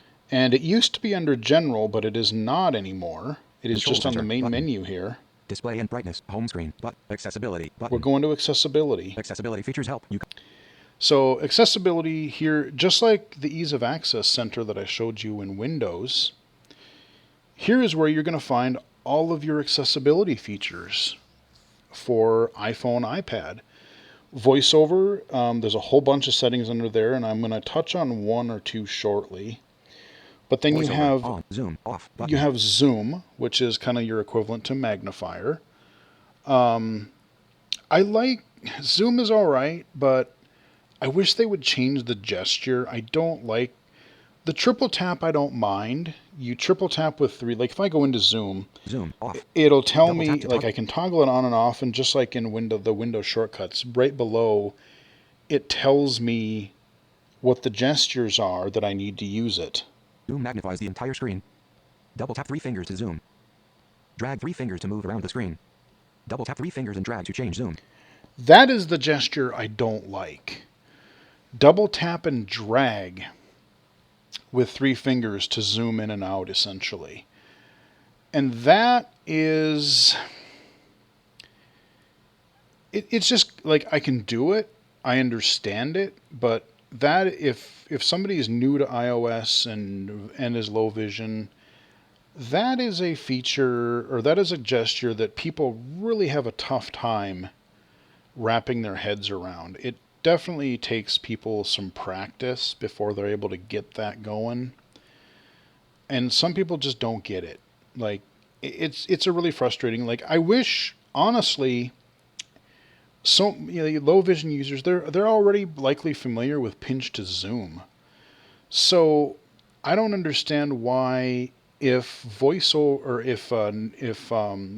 if zoom is enabled, why can't that override a specific app's pinch to zoom and just use the pinch to zoom as a global gesture? That would make so much more sense, because people already know about that and are familiar with it, and B, it's way easier to do. Like, double tap and then slide up or down. Sure, it's doable, but what if somebody has motor issues as well, or just, it's a clunky gesture. I don't like it. But that's my kind of thing with Zoom. The other thing I mentioned about Zoom is, if you're used to using full screen, I recommend, before you turn Zoom on, there's an option down here. Zoom region, full screen zoom button. Zoom region. And it might likely be on Lens, because I think they usually default it to Lens these days, where you'll just basically have a little bit of a square area on the screen that's magnified. I switch that to full screen, and then when I turn it on, zoom off, it's full screen. Zoom on, zoom on, double off. So those are the couple tips that I would have for Zoom. Zoom And off before I go into a couple things with VoiceOver, if you are low vision and you don't want to have speech all the time, there are a couple of ways that I would recommend tackling this issue. You have a couple of different things that you can do. First is spoken content button. Under accessibility, there's a thing called spoken Speech selection content. off. Double tap to toggle And setting. under here you have two key options. You have Speak selection off. speak selection. This is where you can take your finger and drag over a block of text, and then it'll pop up with like a little, playback overlay, and you can play or pause that selected text. So you can only read what you want, what you have selected. Or speak screen off. Speak screen. This is kind of like what I showed you with Windows Magnifier, except it's the whole screen. So if you're in somewhere that has like a long email message, a long web article, maybe you open a web page and then you turn the reader view on, so it's just the article. You just take two fingers and you swipe down from the very top of the screen, and it'll just read from top to bottom. So those are ways where you can say, okay, I don't want speech spoken all the content time button. because I find it annoying, but there are times where I might want something read. iOS has that type of feature, similar to how Windows does, so how I showed you in Windows. There are a couple. There's a new feature in VoiceOver that I really like. VoiceOver on I want to button. show you one or two VoiceOver things on. here. Double tap to toggle I gotta setting. remember. Verbosity button. Audio button. Gotta remember where it is. Commands button. I think it's under Activities button. commands. Commands I button. think. All commands button. Touch gestures button. Keyboard shortcuts button. Right. So this is a feature. I don't remember if it was 13 or 14. I think it was iOS 14. You can change and you can add VoiceOver gestures that either weren't there or that you want to modify. And so I've added a couple on my devices. I kind of wish right now it's just on the device that you're using. I wish that these settings propagated between your devices via iCloud. So if I set this gesture up on my phone, I didn't have to do it again on my iPad. That would be a nice thing for Apple to do in the future. But so what I did is I went under gestures here. Touch gestures button. Tap one finger heading. And then you have all these different things. So I have like tap one finger. Tap two fingers. Tap heading. two fingers. And I can tell what those things are. Two finger single tap. Toggle speech button. Two finger double tap. Magic tap button. Two finger triple tap. Show item chooser button. Two finger quadruple tap button. And that one is unassigned. So a lot of them are pre-assigned because Apple already has them assigned to something. But you can change them, or for the gestures that are not assigned, you can add them. And what I did is I said, okay, let's do the two fingers swipe left and right. Tap three fingers heading. Let's find Rose it tenses, here. Swipe one finger heading. Swipe two fingers Swipe heading. two fingers. Two finger swipe left. Move to previous heading button. Two finger swipe right. Move to next heading button. That is what I added. So two finger swipe up. Read from top button. Two finger swipe up. Read top from top. Two finger swipe down. Read all button. Read all. So those two were already there, but two finger left and right swipe were not assigned. And one of them that I could do is, so I assigned them to navigate by heading. So now, like when I'm in this dialog box itself, in this settings area, each one of these, swipe two fingers heading, and it tells me that's a heading. So I can do this new gesture that I've added, and I can flick left and right with two fingers. Swipe one finger heading. Tap four fingers heading. Tap three fingers heading. Tap two fingers heading. Tap three fingers. I'm just heading. swiping left and right, and I'm quickly jumping by heading. I don't have to flick, flick, flick, flick, flick. You know, some people, they just flick 1,700 times to get around the screen, which is doable, but it's slow and really clunky. And sometimes even like things aren't even available, so you have to use Explore by Touch. But like on a website or in a settings box like this, it's really nice because, you know, now I can either Explore by Touch, I can flick, or if I just want to jump between and find the section that I want. Tap four fingers, swipe one finger, swipe two fingers, swipe three fingers, swipe heading. Three fingers, boom, there we go. So that is the gesture that I've chosen to do. But you can, you know, again, you can play around and you know, you can add or change these gestures, which is really, really nice. And you can also touch gestures button, keyboard shortcuts button. I haven't really done much with this. I haven't, but I could add and change if I'm using a Bluetooth keyboard. I could change and add those commands just like I can touch gestures. So that is a really nice new feature. There's one other thing that they added that some people may or may not know about. Audio button, commands, activities, rotor button. I'm trying to think of where it is or what. Goes 4 to 18, typing, but rotor action, rotor, button, activity, command, large cursor, caption panel, large cursor, navigate images, always speak notification, navigate images, always, button, double tap timeout, 0.25s, button. No, let's see. Speech, button, braille, button, voiceover recognition, button. Voiceover recognition, here we go. That's what it's Using called. device intelligence, your iPhone will automatically improve the accessibility of apps, images, and text.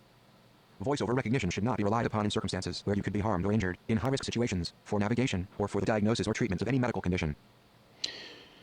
So you can turn on, iOS will try to use AI, and like, this is especially useful in social media, or even some apps where like you touch a button and it's not properly labeled. Voiceover can sometimes try to interpret what that image is. And it may give you a very vague or very basic description if it's like a photo. And it may not even be correct some of the time. That's why they say, hey, if you're using this for safety or navigation or things like that, don't necessarily rely on this because we can't guarantee it 100% accuracy. But you know, like I said, social media posts or being able to identify some buttons or controls, it works surprisingly well. And you have... Screen recognition off button. So screen recognition, I have that off at the moment. Your iPhone will automatically make apps more accessible by recognizing items on the screen. Sometimes it gets a little bit too chatty, a little bit too verbose, so I sometimes keep that off. Image descriptions on button. Image descriptions I do have on because that can be helpful. I find that sometimes really helpful in Twitter. Text recognition on. Text Double tap to recognition. toggle. Your iPhone will speak descriptions of text found in images. It's hit and miss right now. Sometimes it works. If there's like a couple of words, it generally seems to work okay. But, you know, like if you're on a social media post where they just dump a mass, like a paragraph or two of images in text, that doesn't always read super well. So, you know, again, it's its first iteration. And I do want to go back and read that AppleViz post that we saw earlier to know what some of these accessibility features that they're going to be previewing. So I definitely want to look back at that. But this is really neat. They're using sort of artificial intelligence to figure out some of this image stuff.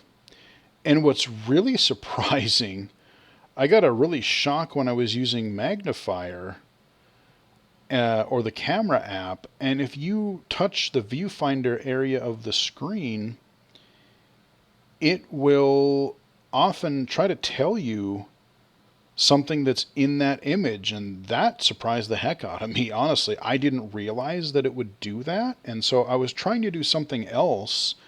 I was talking to a friend of mine, and we were trying to figure out some other new feature, and I happened to open the Magnifier app, and when I touched it with VoiceOver on, it just started saying stuff. I'm like, what?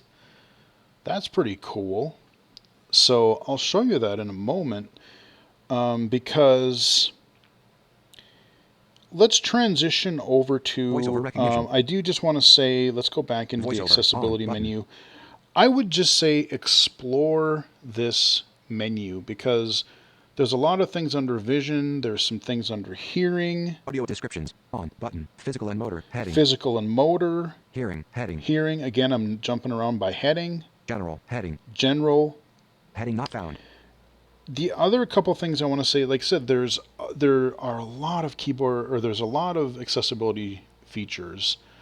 Anything from like bold text, larger text, dark and light theme. Those are not under accessibility. Those are just under display. But you can use a lighter dark theme now. Thank God they finally got around to that a couple of years ago.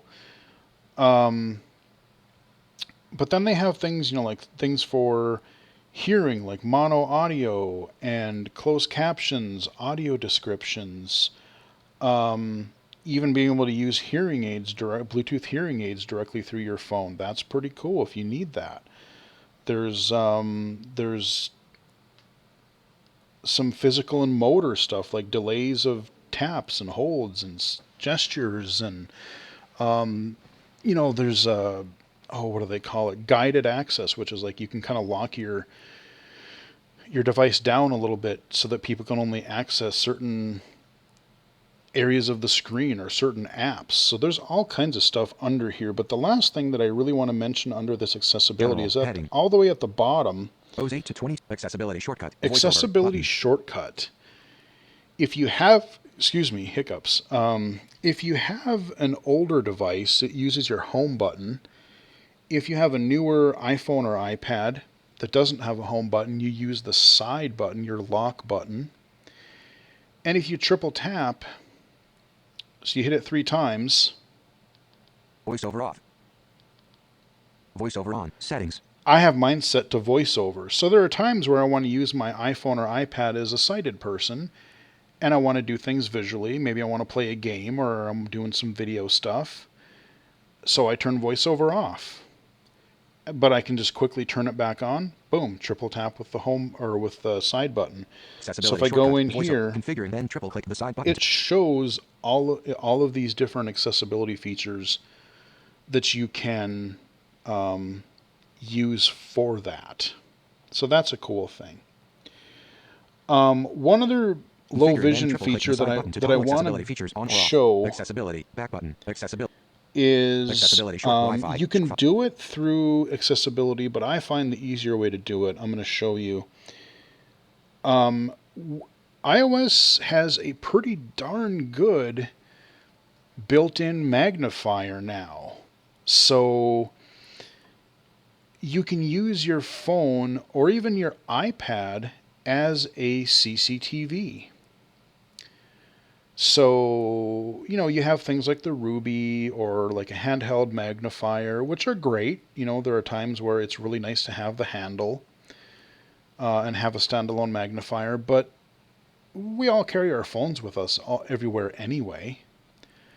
So why not be able to use the good cameras that we have on our phones to use it as a portable CCTV? I use this feature at least a couple times a day, I think, at least. Sometimes I use it several times a day. But at minimum, I would probably use it at least once or twice a day.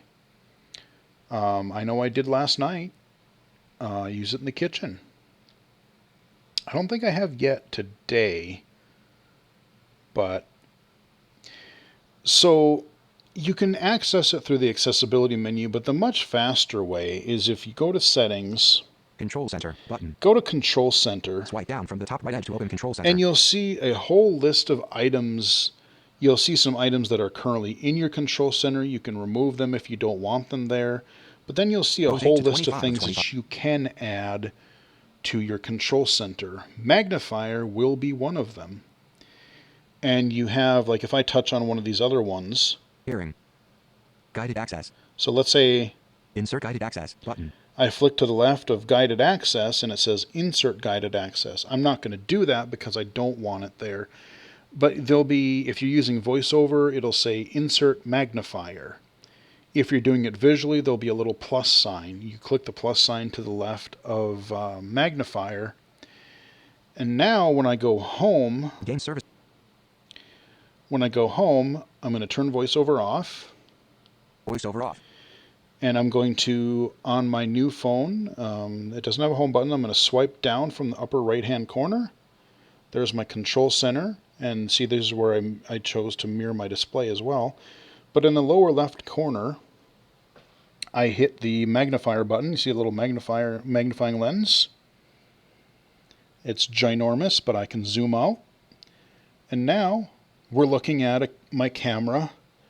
We're looking at my room here, and it's messy glory. There's my CCTV, my Oculus. There's a little stand I'm going to talk about in a second. You know, my computer. I can just pinch to zoom. So there you go. I can bring it over to my piece of paper here. It's a little blurry. We just tap it. There it focuses. I want to crisp it up even more. I hit the little flash button there, and now this is a really, really clear CCTV. And one thing I want to mention about the camera, especially on the iPad, if you have an iPad Pro, I think even the newer 2020 iPad Air, they have a camera flash where the older iPads didn't. And I know a lot of mainstream, like every time I see reviews for the new iPads, like I saw a couple yesterday for the 2021 iPad Pro that's coming out tomorrow, which I will have mine, yay. You know, Apple has been making good improvements to the cameras, and people always say, well, I'm not even going to talk about using the camera. Like, why would people use this ginormous slab to take photos or video? Hey, some people do. That's fine. There may be instances where people do that. But honestly, they're overlooking a huge accessibility feature, and I'm glad that Apple is finally giving it some deserved attention, because I remember Apple used to really brag about how good their cameras were and that you could use it on an iPad. But the problem, it didn't have a camera flash, and then you have this big monolithic slab that you're hovering over a piece of paper that's casting a dark shadow. And so if you don't have a flash and it's not a super well lit room, your text is not going to look very good. But with the iPad Pros, they really started adding the camera flash, and so it's gotten a lot better. But the point is, if you get a stand, especially for an iPad, there are many different stands that you could try to get. You could spend 3, 4, 5 grand on these Android tablet CCTVs. You could. Or you could just use the iPad that you already have, because a lot of schools are using iPads, and then people just use iPads in general, after they graduate, and they use it for work, they use it at home. So if you're going to use an iPad anyway, why not just use it as a CCTV? And especially with iOS 14, they made some great improvements to the Magnifier app. And I would recommend, people say, why don't you just use the camera app? I would recommend using the Magnifier app instead of the camera app, because they do an extra little bit of post-processing. They do some extra post-processing to make the images clearer. They try to enhance the image, they try to enhance the picture a bit better, because they know that the reason they're using this camera app is because somebody wants to magnify something. So, before, one of my main complaints was the interface for the magnifier. It took up a lot of the screen. If I go back in here, you see right now it's just one line. I set mine, and you can customize this. You never used to be able to, but you can customize. So the two things that I always use, I might want to change the color, and I want to turn my flash on and off. I don't care about a lot of the other stuff, but if I do, I can bring this up, and now there's my full interface. So you see how much on the bottom?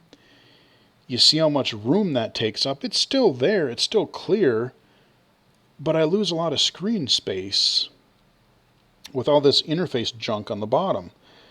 I customize it, I add the things that I want on this top row, and then I can just kind of pull it down, I swipe it down, and now I have just a small bar, and the rest of my giant iPhone XS Max is a CCTV. And it's a clear CCTV. I use this thing, like I said, every day. Let me turn VoiceOver on. VoiceOver on. Magnifier. I didn't mean to. Oh, no, don't. PM. Uh-oh. Button. Please don't disconnect me. Okay, good. Magnifier and button. All right, so I didn't do the triple click quick enough. If I click on this... Viewfinder, image, a yellow logo on the black surface, and a yellow logo on the gray surface, and a white surface with a black and yellow logo on it, and... Hush. Actually, let's... VoiceOver off. Let's zoom out a bit so we can get more of an image. VoiceOver on, magnifier, and viewfinder, image. A photo containing a computer monitor, a computer keyboard and a computer mouse, and a black background. Okay. Viewfinder, image, a keyboard on a wooden surface, and a keyboard on a wooden surface. Okay, that's fair. Let's look at my TV. Well, let's look at this. How about this? Viewfinder, image, no description available, and a black rectangular object with a blue light shining on it, and... Okay. Viewfinder, image, a black box with a group of wires coming out of it on a white surface, and... So it doesn't quite recognize it as a computer tower yet. Let's look at my TV. Viewfinder, image, no description available, and a desk with a computer monitor, keyboard, and mouse, and... Viewfinder, image, a computer monitor and keyboard on a desk, and a television... Well... Oh, it said something. Viewfinder, hold on. Image, a photo containing a television, and a photo containing a television, and... Okay, so it doesn't get it perfect. It's not going to recognize, oh, there's a bunch of controllers and there's a PS5 over there. So it doesn't recognize everything, but it's cool because you can literally kind of just... a table and a chair, and... You can kind of get a description of what's on the viewfinder, and that's just built into iOS. If you turn that description stuff on, it's kind of neat. So those are a couple of things that are built into iOS, and let me turn VoiceOver off. VoiceOver off. I want to show you. I want to touch on a couple of apps. We're kind of probably nearing the end of the stream here. We're going to wrap it up here fairly shortly.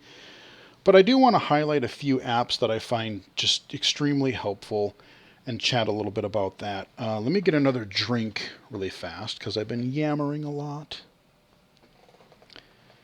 And again, if you have any questions, anybody's watching this, please feel free to chime in. Ask any questions that you have about anything that I've covered so far.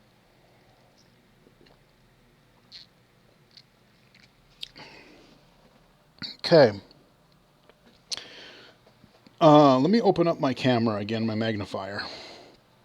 So this stand here, this is the Belkin tablet stand. When I put my YouTube video, when I upload this to YouTube and release it next week, I'll try to remember to put a description or link. I always say that wrong. Put a link in the description of the video. This is the Belkin tablet stage.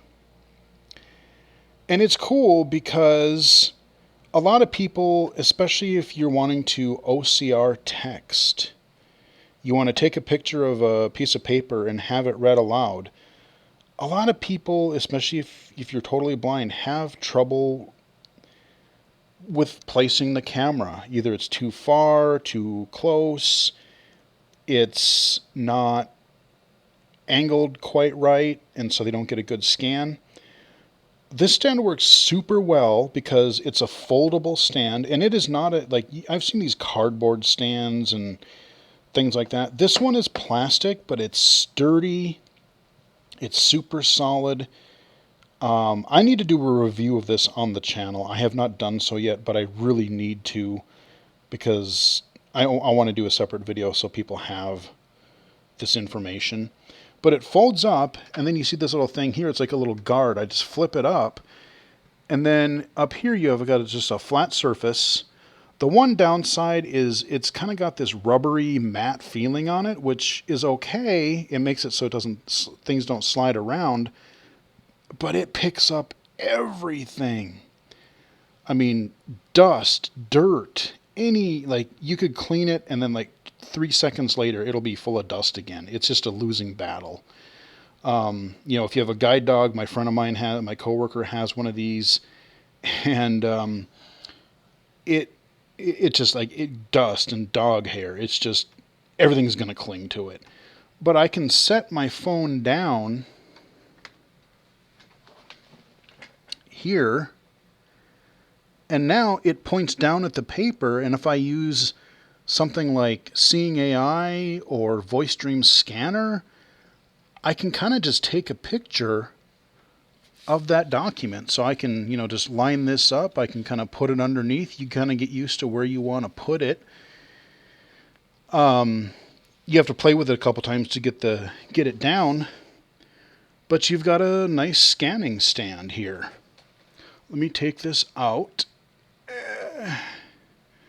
And then you just flip this back, fold it, and then there you go. It's folded. Pull my little flyer out here. So there you go. It's just this plasticky flat tablet stand. Let me just shove that out of the way for now. But that is the Belkin tablet stage. One other accessory, I would have to hurry up and I'd have to run and grab it from my bedroom really quick because I was going to grab it and I completely forgot. You know what? Let me do it because it's worth it. I'll be back in like 10 seconds.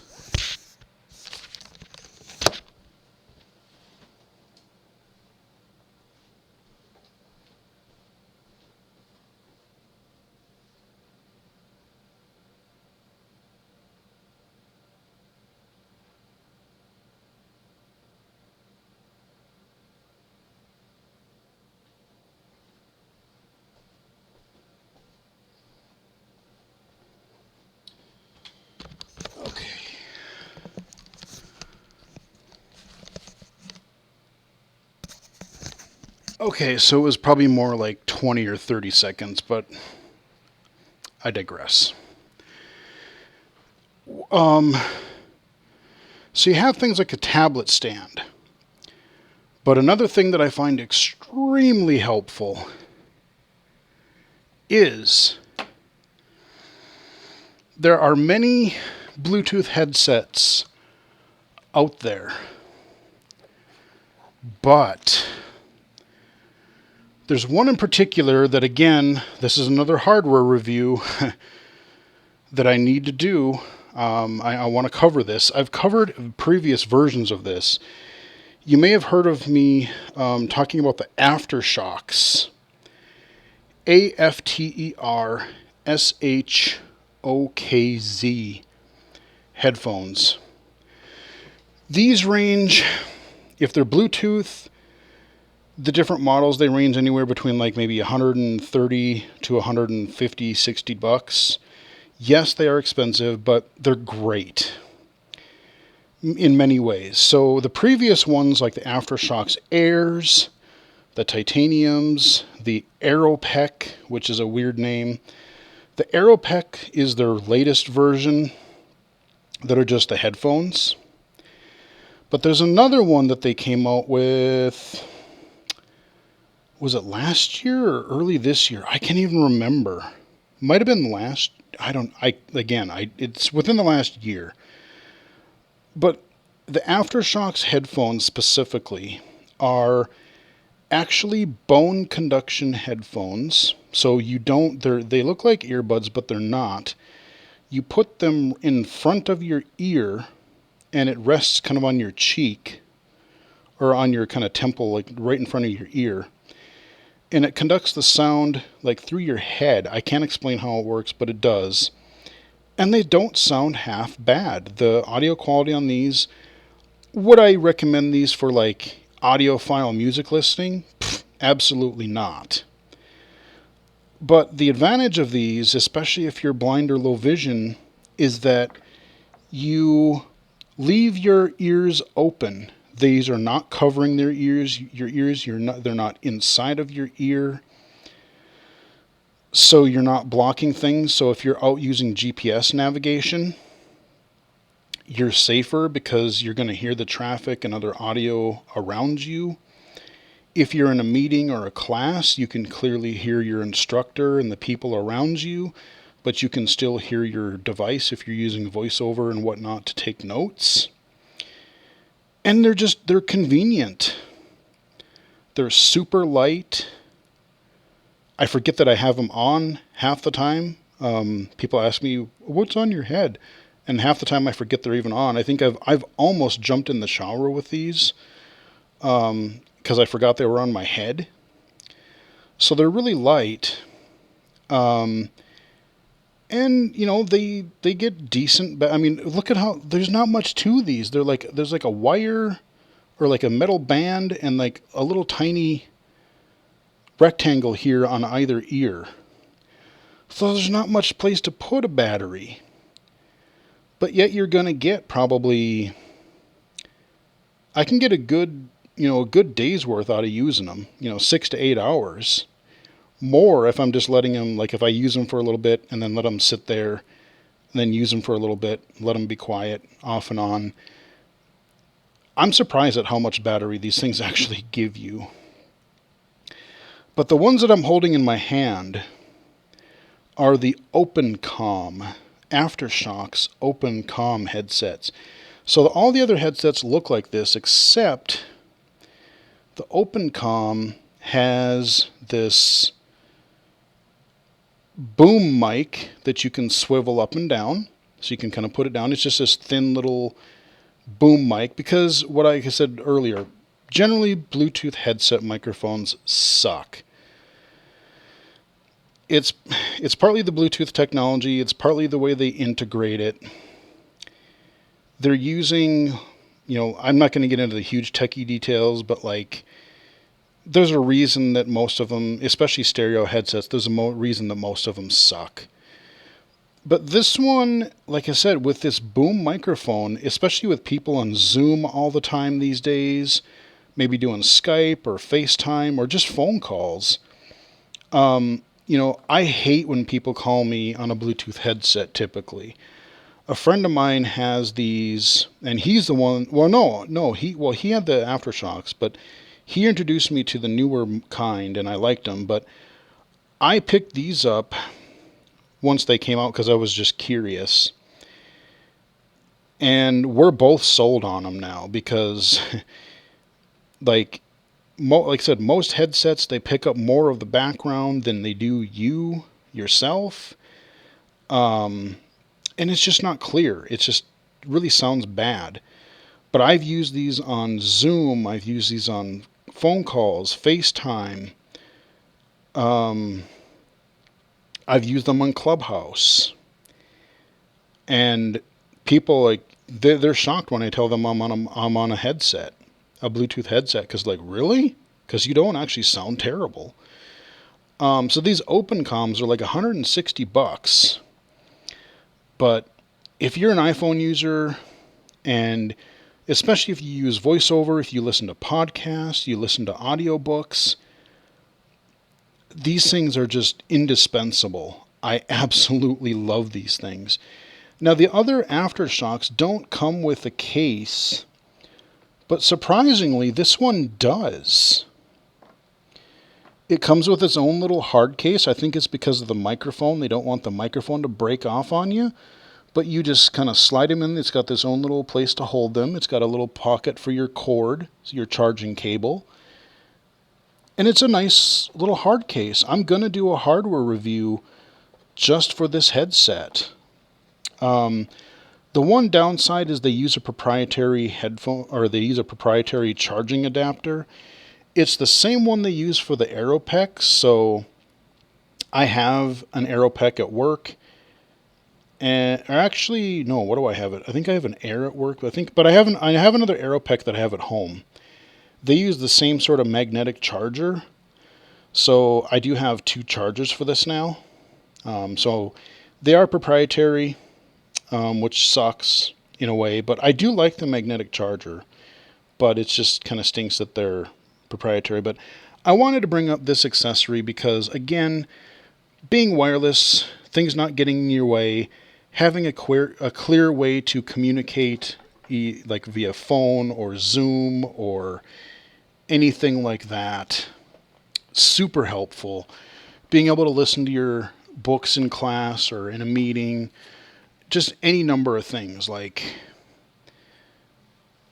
you can use any Bluetooth headset or wired headset with your phone, but I just find these Aftershocks to be really, really nice. The only thing that would make them better is I hope that maybe a future version, if they could take the OpenComm and somehow cram a U1 chip into there, like they do for the Apple AirPods.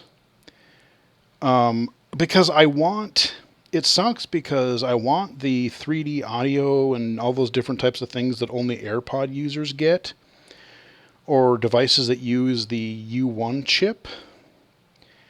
So if Aftershocks, if they could, maybe make a model that really has that chip in it, then it would be even cooler. Because then you're able to use some of this other tech that AirPod users get. I know there are a couple of third-party headsets that have it, but not very many. But I would like Aftershocks to become one of those because that would be great. So I do want to show a couple of really helpful apps that I just find pretty much if you are blind or low vision, everybody should have. Everybody should have these.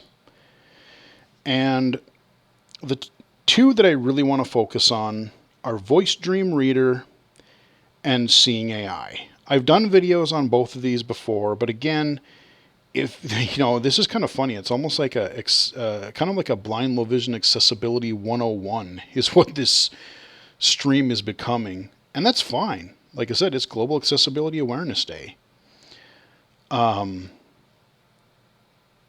That's not a bad thing, actually. So I'm going to Voiceover on. Gain services turn folder, VoiceOver 21 on, and I'm apps, going to 100 open, audio games folder, 23 apps. let's go row 1, open column 3, page 2 of 4. Books folder, 13 apps. Voice Dream Double Reader. tap opening books. Voice Dream Reader. No! Voice Dream Reader. Crap. Okay. Exploring UI improvements for blind software developers. So, this app, I'm going to give a quick overview just because I want to show you how helpful it can be. It does so many things. So, where do I begin?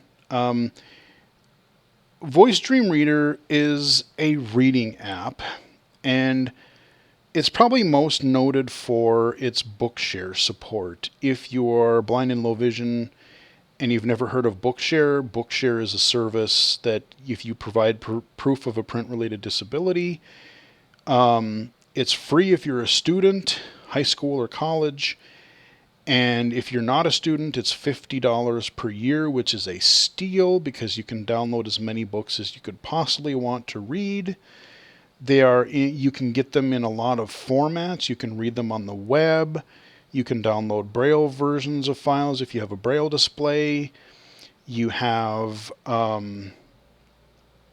DAISY files that you can download and read with apps like VoiceStream and all kinds of stuff. So VoiceStream Reader, you can download and read DAISY books or Bookshare books. But you can also read Word documents, PDF files. You can import some audio files. So if you get like a ripped version of an audio book, like on CD, you have an audio files, you can do that. Until I started using Overcast, I used to listen to podcasts with VoiceStream because the problem that I had earlier was that podcasting apps, I didn't use them because I like to speed up my audio, and there used to be this weird compression thing, and I think it's like an iOS thingy because pretty much no app has this problem anymore. But like if you sped up audio, it would sound just horrible. It would sound tinny and compressed and just awful. But there was a couple apps that didn't. Bard was one of them, and VoiceStream was another. So I'm like, okay, I'm just going to use the web import feature and import them from my Samnet newspaper. And I use that to listen to podcasts for the longest time. Now I use Overcast, and I can be even lazier because it'll just grab the latest episodes for me. But the point is, you can do text, you can do audio, you can do all kinds of different file formats. And you have a light theme, you have a dark theme. Let me go into a book. Now reading, Windows Keyboard Power User Guide. So now reading, you can put things into folders to organize things. You can add and put things into folders, move them around. And if you have multiple iOS devices, if you have an iPhone and an iPad, let's say, you go into the settings for the app and you say turn on Cloud Sync, and then all of your reading progress, any books that you download, any reading progress that you make, any books that you delete, all of that will just be synchronized. So when I get my new iPad tomorrow, all I'm going to do is just download the app. I'm going to sign in, and then I'm going to turn Cloud Sync on, and it'll just suck down everything that I've got on my iPhone here. It'll just download it, and it'll be just the same as it is here. I don't have to go... And I've got literally hundreds of books on here, hundreds of files on here, so I would not want to do that again. So that's going to be awesome. But in the upper right corner, you have Visual settings. Button. Visual settings. Visual settings. So heading, font and spacing. Selected. Plain text. Button. Original layout. Button. I can do 2 of 2. plain text or original layout. Font and spacing. Button. I can go into font and spacing, so I can change, like if you're reading visually on an iPad or something, you can change what font style you want, what the font size. You can even change the spacing, so if the text is a little bit too close together, you can space them out a little bit more to make it more readable for you. You can do all kinds of stuff there. Colors. Heading. Font. Colors. Heading. Colors, I can change the text color, the background color. I can change the highlight color. I'll play here in a moment. Font colors. Heading. Selected. Dark. Button. So you can do a light or a dark theme. Library. Button. I'm going to hit play. Play. Button. Adjust. Introduction. Welcome to this rather unique computer book. When I conducted an informal survey a while back, asking screen reader users what computer books they might be interested in reading, I can assure you that nobody suggested this book. Nonetheless, Pause. I believe So we'll pause. So you notice that it follows along visually as it reads. It shows the line and it shows the active word. I don't usually even bother with that because I just listen. But if you do want to listen and view the book visually, you can. A lot of visual options. And just like that, you also have a lot of audio options. So you get one voice when you buy the app. I should mention Voice Dream Reader is $20. It's a one-time purchase. There's no subscription or anything. One-time purchase, $20. And I can already hear people complaining and rolling their eyes. $20. This game, this app is so worth the $20, and even more in my opinion. I mean, this is just super useful. But like, you get one free voice with it, and then it does have, if you go under settings, they have a voices section where you can preview like literally a few dozen voices. You know, male, female, American English, UK English, like other languages completely. So if you're reading Spanish or whatever text, you can read it. You can use the iOS voices, you can use the Siri voices if you want to. You can use all those, but I did buy a couple of voices. Like I got one or two of the NeoSpeech voices, and then I got the NeoSpeech James voice. That is the voice that you heard. Let me play it again just so you can hear it. Play. Button. Adjust. book will edify even the most experienced of screen reader users. I am confident of this, because I have learned a lot from writing it. I will, indeed, be surprised if I hear from any user that they learned nothing from perusing this book. Pause. Button. All right, Adjust. so there we go. It's just a really clear, like, more human, natural sounding voice. And this is the voice that and these extra voices are usually between like $1 and $3, somewhere in there. You buy them, you have them, you get a new device, you just download them again. Again, it's all just one-time purchases, so you can sample them, see what they sound like. If you like them, pick them up. So I bought, I've purchased maybe 2 or 3 voices just to try them and see what they sound like. But NeoSpeech James, I would highly recommend. Super good, high-quality voice. You could use Alex if you want to. Now, again, you could use VoiceOver. I can touch anywhere in this area in the screen. 10.1%. You are risks, ask questions, and are not afraid. So I could use VoiceOver to read this as well, but the nice thing is if I use the actual play button, then I can lock the screen and just listen to it like I would a music or podcast file, and then I can save battery life because I have the screen locked. So that's the advantage of doing it that way. So Voice Dream Reader, yes, you can read Bookshare books. You can read all kinds of other files and whatnot. But it gets better because you can import from Dropbox, iCloud, Google Drive. So you need to pull in a file, maybe a Google Doc or something, a Word document, PDF file from any of these cloud services. Go ahead and grab them. Let me go back to my main menu here, or my main screen. Add button. Upper left-hand corner, I've got an Add button. Add scanner. File browser. Clipboard. Bookshare. More. So more, if I go in there, these are all the different places I can import from. Scanner. File browser. Clipboard. Dropbox. Google Drive. Bookshare. Evernote. Pocket. Instapaper. Evernote, Pocket, or Instapaper, so it even supports grabbing from them. So I can do that. Now you also heard Add button.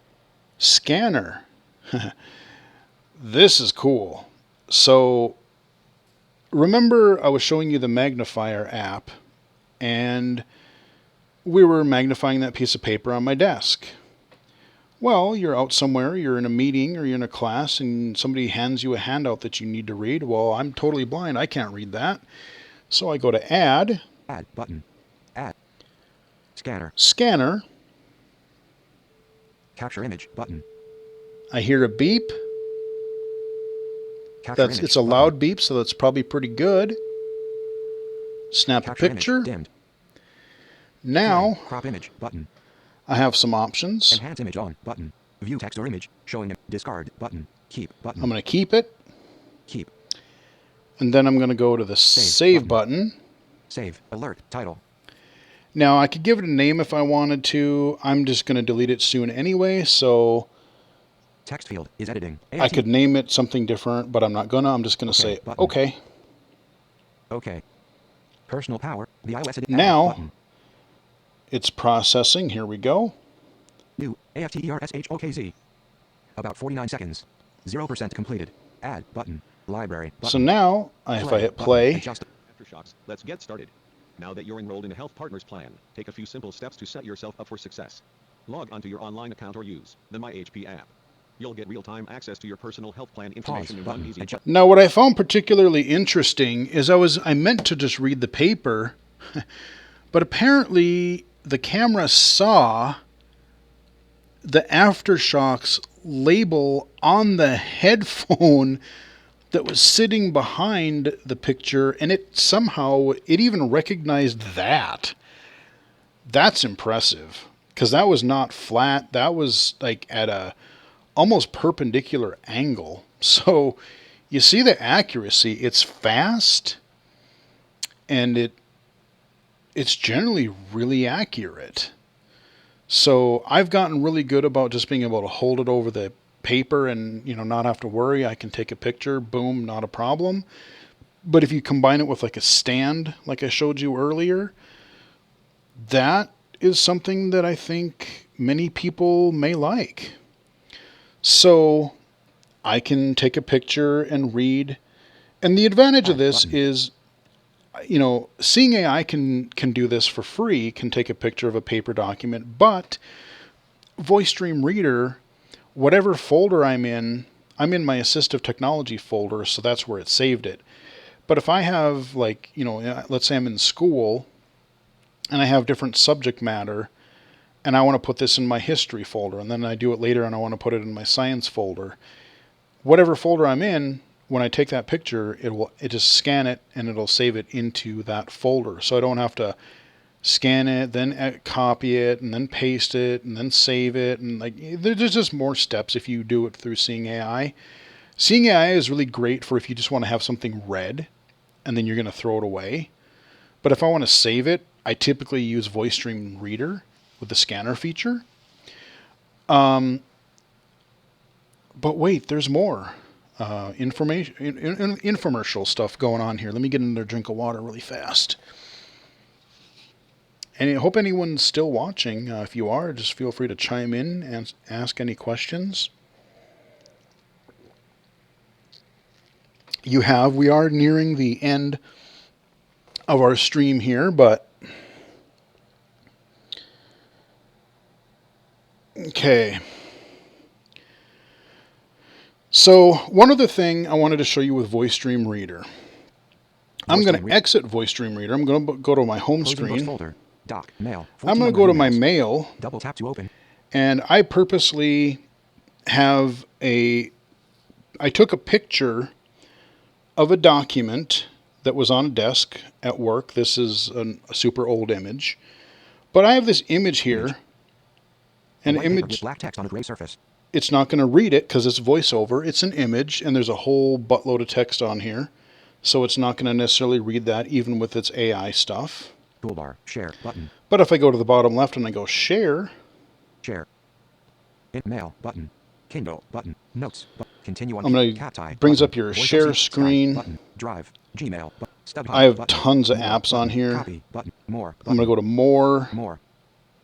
Done, this is button. another feature where I wish I could pin certain apps that I always wanted to do the share thing with. So like, I don't want to have to always dig for VoiceStream. I want to put it in my key list of apps up there. Sometimes it shows up there, but a lot of times it doesn't. And I would love it if iOS 15 added the ability to where you could customize that so that you could say, I want this, this, and this, because these are the apps that I mostly share with. So that would be something that would be very much welcome. Voice OCR, Rose 11, OneDrive, Dropbox, Good Reader, Voice Stream. There we go, Voice Stream. Selected, Voice Stream, new, get crafting So Voice Stream Reader. It's adding it, it's reopened Voice Stream up. New, inaccessible PDF document example. So that's what I seconds. called the file, the Minus- picture. I'm going to open New, it, watch it inaccessible happens. PDF document example. Add, but alert, this document appears to be a scan. Would you like to perform OCR on it? As a matter of fact, I would. Proceed, button. Proceed. Dismiss pop-up. Progress, 0%. It's Text, done. Assistive technology training task. Now I'm going to hit play. Button, adjustable.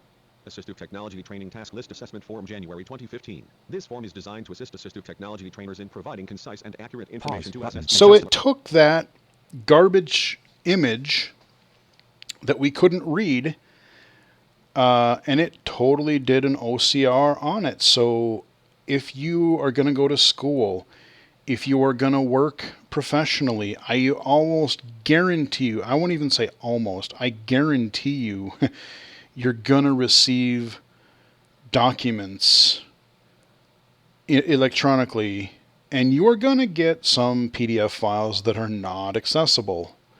You're going to get some that are images. And you have ways to do that with JAWS or Nvda on the computer, but you also have on your phone now, you can just share that. Let's say you get it emailed to you, or even if you find the file on the web. Now that iOS 14 and Safari, you can actually save files, like you can share them and whatnot, and you can share them into VoiceStream. It's pretty sweet. But either way, you can share and then just dump in the file right into VoiceStream. You open it up and it says, hey, this appears to be a scan. Boom. You made it accessible. So that is why I think VoiceStream Reader is so essential. $20. It's absolutely worth every penny. I'm not even in school, and I use it a lot. So the last app I'm going to really quickly show you Doc. is Seeing AI. Because these two, whether you're blind or low vision, I think you're just going to get the most bang out of your, bang for your buck out of these. So I'm going to go into my blindness folder. I'm going to go into Seeing AI. Seeing Double tap to AI. open. Use This app is Menu a button. multi-tool camera. I'm in short text mode right now. If I pointed at that piece of paper on my desk, Let's get started. Now that you're enrolled in a health partner's plan, take a few simple steps to set yourself I don't up for even success. take a picture. Log on, chat, partner, document, product. It just reads. And why that's handy is it's meant for short text. You're not going to read a document that way, but let's say you want to read a label, you want to read a little signage, you want to read maybe the upper left corner of an envelope to see if the mail that you grabbed was junk or not. A lot of short things, a business card. You just want to scan and see what something is. Even something on a product. You just you kind of put it in front of the camera and it'll try to read it. Super helpful. I've used this like around work. I've used this when I've been out and about. And like there's one of those big old marquee signs that's off in the grass. Like I'm on the sidewalk. And there's this giant sign. Well, I don't want to walk up to the sign because I got to walk, I don't want to walk on their lawn. Instead, I just point my phone at it and Seeing AI will just it'll just read it.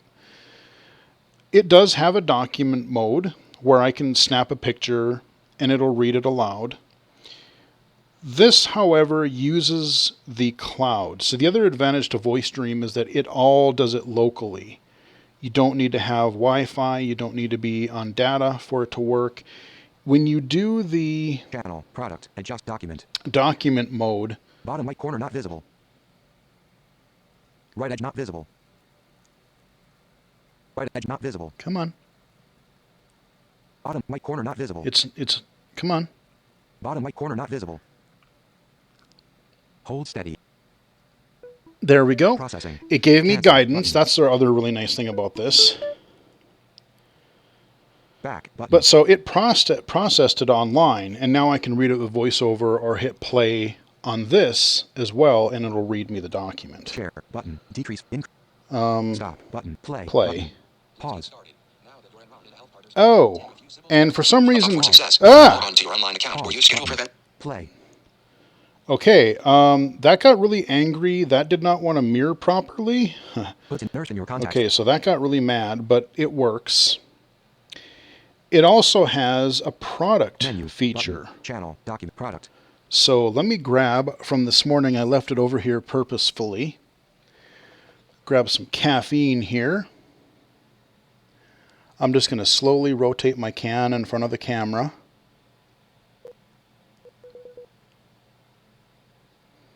Hope it's light enough. There's the barcode. It's...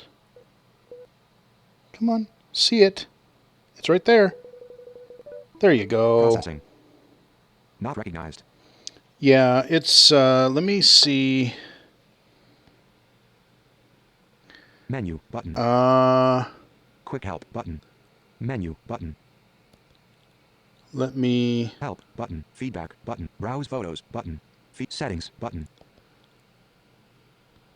Currency. Configure Siri short. Configure haptic touch. Reorder channels. Manage lighting. Seeing AI will automatically manage lighting. Switch button. On. Speech. Heading. Yeah, okay, I just wanted to check the Menu, flash button. status. Let me try the... It's a little bit different lighting in here right now.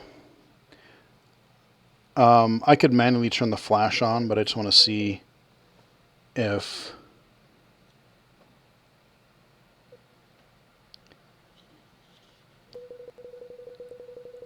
There it is. Processing. Not recognized. Arg. All right, third time's a charm. Let's try it here. One more time. Menu. I might have been too close. Let's try it one more time. Scan for me. Processing. Mellow yellow soda. Citrus There it fruit. is. So it'll tell you the product via the barcode. But what's also helpful about this is that Menu. Button. it had like there's a more info button in the lower right hand corner, and you can use it for a lot of different things. You know, not just kitchen things, but like cleaning products or a lot of things that have barcodes. But the thing is that like I use it in the kitchen a lot because sometimes the back of packaging is hard to read, and even if I try to magnify it, it's got like bright colors, it's got shiny paper or whatever, and it's still not very easy. So I scan the barcode, it tells me what the product is, and then I hit the more information button. It might tell me things like nutrition information, but it'll also tell me the cooking instructions. So, preheat the oven to 425, cook it for 20 minutes. That kind of information. So that's super handy. I've used that a fair bit. So that is your product mode. Channel. Product. Person. Person, it'll identify if people are in the frame or not. If you take several pictures of the same person and give them a name, it'll recognize that whatever that person is. So it'll say Jesse, 3 feet away, whatever. Currency. Currency, I don't have any paper money right in front of me here, but you can hold a dollar bill in front of it, just like you did text, and it'll tell you, is it a 1, a 5, a 10, that kind of a thing. And it's generally really accurate. Not a problem there. Scene. Preview. A scene preview, so it's kind of still in beta, but you can take a picture, kind of like I did with the Viewfinder with VoiceOver itself, but I can take a picture of something and it'll try to tell me what's in that scene. Color. Preview. Black and gray. Color, so I can kind of use Black it as a and brown. color identifier. If I put it Brown. here, there's brown. Brown and gray. Yep, brown and gray. Gray. White. Yeah, so it's telling me the White and paper. brown. So, Handwriting. Preview. handwriting, I don't have any handwriting in front of me, but, you can snap a picture just like you did with the typed text here. I can take a picture of a handwritten document if somebody sends me a handwritten note. Now, depending on how good their bad their handwriting is, it may or may not work, and it may or may not be super accurate. But hopefully the point would be that even if it gets, some of it and makes some mistakes, it might be enough to give you the gist of what they were trying to tell you. So there's that. There's a handwriting preview, and I've used it a few times, and it's worked surprisingly well. Another little hint, a great use for that mode is around the holidays when everybody sends you holiday cards and there's handwriting in them, or even if there's I don't want to say typed handwriting, but where the card themselves is written into handwritten font. It works pretty well for that, actually. So holiday season, great time to use that feature. Handwriting light. So a light detector, if you're totally blind, you want to make sure your lights are on or off. It's dark, bright, so that's kind of nice. Light, channel, light, adjustable. So that's what I have. Now, because I don't have an iPhone 12 Pro Max, I'll have to wait. Hopefully I will be able to play with this tomorrow when I get my new iPad, because it should have, I think it has the sensor that I need in. Yeah, it has LiDAR in it. So if you have LiDAR in your iOS device, it's got this new feature where it can kind of tell you live, like objects that are in front of you, but it'll also tell you distances. So people were using this a lot during the pandemic for, we want to be 6 feet apart. So we want to maintain social distancing. Well, I don't want to keep bugging people, or I don't want to run into somebody and then have them get mad at me. People were using it for that. But all kinds of different, I want to be able to play with it. I don't have a device personally that I can do that yet, because I'm not going to upgrade my phone until probably this fall. But I'm hoping that I'll be able to put it on my iPad Pro tomorrow and give that a crank. So that is Seeing AI. Now, we could be here all day. I know this has been a long stream, and if you're watching this later, this has probably been a heck of a workshop kind of a thing. Like I said, I got to think of what I want to title this, because it's turning into almost like an accessibility 101. I could probably charge for this if I wanted to. But there are so many apps. That AppleVis website, applevis.com, is a great resource. People will, they'll put things where Apple does their announcements. They'll have, when iOS updates, they'll talk about new features and any bugs that are accessibility bugs. They'll talk about, they have an accessible app directory, so people can add apps and rank them on how accessible they are with VoiceOver. And you can search by category. Do you want, note-taking, calendars, lists, games? What do you want? There's podcasts and tutorials. There's user forums where people can ask and answer questions. Just a great resource. But the thing that you have to remember, both with Windows that I've shown you so far and iOS, is that really, with all the stuff that's out there, and with all the stuff that is either free or very low cost, all said and done, everything that I've shown you today, aside from the phone and the computer itself, most things, the most expensive program or app has been $20, VoiceStream Reader. Everything else has been free. The tablet stand, the tablet stage is about $75, but it's sturdy and it's not going to break or anything like that. The headphones are, they're $150, $160, but I mean, come on, you figure, okay, you set aside $200 for some apps and a couple of pieces of hardware. You're gonna, aside from your phone and your computer, And, if blindness or low vision is really your only issue, like, there shouldn't be too much holding you back. There's so much you can do. You can live independently. I've lived on my own for over 20 years now, and it's become just increasingly easier every year as we've gotten these camera-based apps, and we've gotten all these apps and websites for bill pay and shopping, and I buy my groceries online with an app, grocery delivery app. I order things from Amazon constantly. Amazon Prime pays for itself. I don't have to find an item in the store. Especially when they move it, grocery stores are the worst for that. They move stuff around constantly, so you never know where it's going to be. I don't have to figure out how to get it home on public transportation, on a bus, or on a Uber or Lyft. But then you have things like Uber and Lyft. Yeah, you can do cabs, but Uber and Lyft, if you live in a big enough city, they're wonderful. I'm going to use it tomorrow to go to work and drop off some equipment that I need to bring in. So rather than cart that crap on the bus, I'm just going to grab a car and I'll be there. I'll be good. But I mean, like I said, there's ways that you can research. You can do your own research on the web.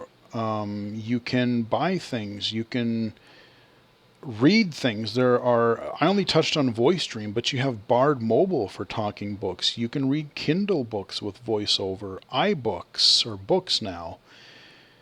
Audible, those are only a few. There's loads of these things that you can read. You can use public library apps where you can download books from them if you want to.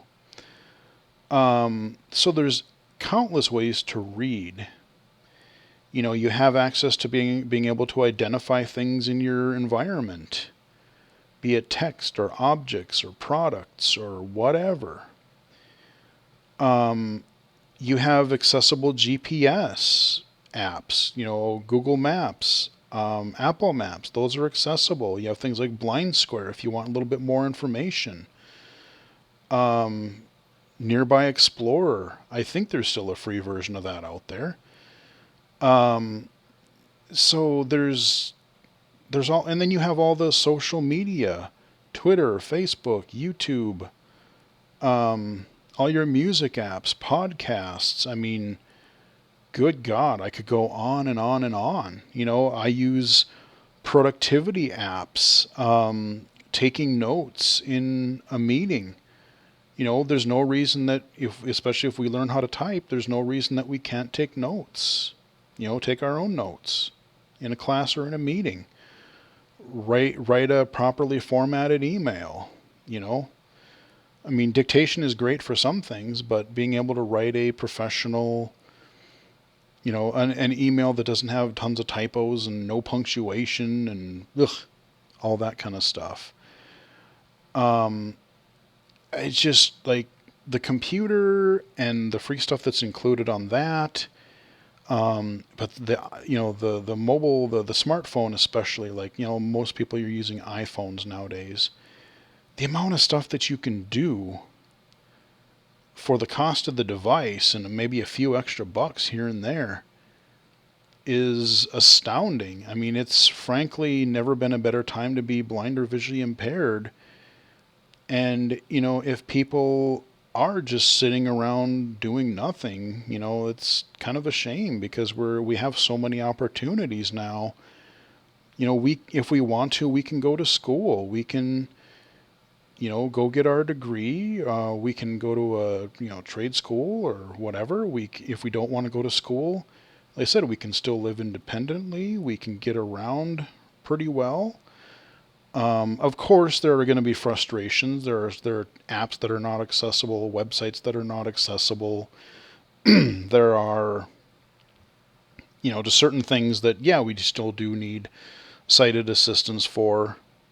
Technology is not going to solve all your problems by any means. I never would claim that would be the case, but it can definitely make life a lot easier. And, looking at employment, you know, you can't, like, I couldn't even pay my rent with SSI if I was on that right now. And, like, you know, just being able to have the freedom that everybody else has and just go out and get a job, support our family, take pride in the fact that we know that we're doing something, you know, because employers kind of generally shy away from, oh boy, we got to spend all this extra money on accommodations and software and tools and, like, you know, okay, maybe they got to help with JAWS or Zoom text or something, but aside from that, there's a lot of things that we can bring to the table where, you know, we can be pretty darn independent, and if we know our technology, you know, we should be able to do many jobs. And so, you know, it's, even if I were loaded, like if I won the lottery, I think I would still want to work. I would still want to do something because I would get bored. Like, yeah, video games are fun, but, you know, I did that when I was unemployed for like 3.5 years after college, and I was bored out of my mind because I wanted to be doing something. I wanted to be, you know, contributing, doing something. And of course, the money doesn't help either. I hated being like, am I going to pay my bills or am I going to eat today or this month? Hated it. So just having this technology is just super, super helpful. And like I said, there's so much more, you know, I could have touched on. Like I showed you when I was panning the camera around, you saw my big Merlin CCTV, desktop CCTV. I have a handheld 5-inch screen Ruby in my apartment, but I don't really use it much because I have my phone. You know, I have my phone whether I'm at home or work or out and about somewhere. If I need to use Magnifier in a pinch, I mean, I've used it in the grocery store. I've used it out shopping, or maybe there's a sign by a transit station or where I'm at. Like, I'll use it anywhere. I don't care. But yeah, I mean, there's so much other technology, but this stream has been going on for a while. Sadly, I mean, probably with everyone else doing streams as well, it hasn't been super busy here. I don't know how many people have tuned in. I'll have to look at my Twitch summary afterwards, but I thank you to whoever has come in and whoever showed up, and thank you for the couple of questions and comments that that you gave earlier. Trying to think if there's anything else quickly. I mean, I didn't mention the Mac much because I don't have one personally. I have one at work that I can use. But, you know, you have a lot of the same stuff, Voiceover, Zoom, all those accessibility features that the iOS has, so you have that. You know, I think as far as like an introduction, an overview, this is still a lot of information. And, you know, I try to demo, you know, talk about some of the stuff, demo some of the stuff for you. But I hope this is helpful, whether you've watched this live or whether you're going to watch it later on via the YouTube archive of it next week or later. I do hope that it was helpful for you. I figured, you know, I could have done something gaming. I could have played an accessible game, or I could have talked about it. But I thought, you know, it's a weekday. I haven't done too much with like assistive technology lately as far as video content goes.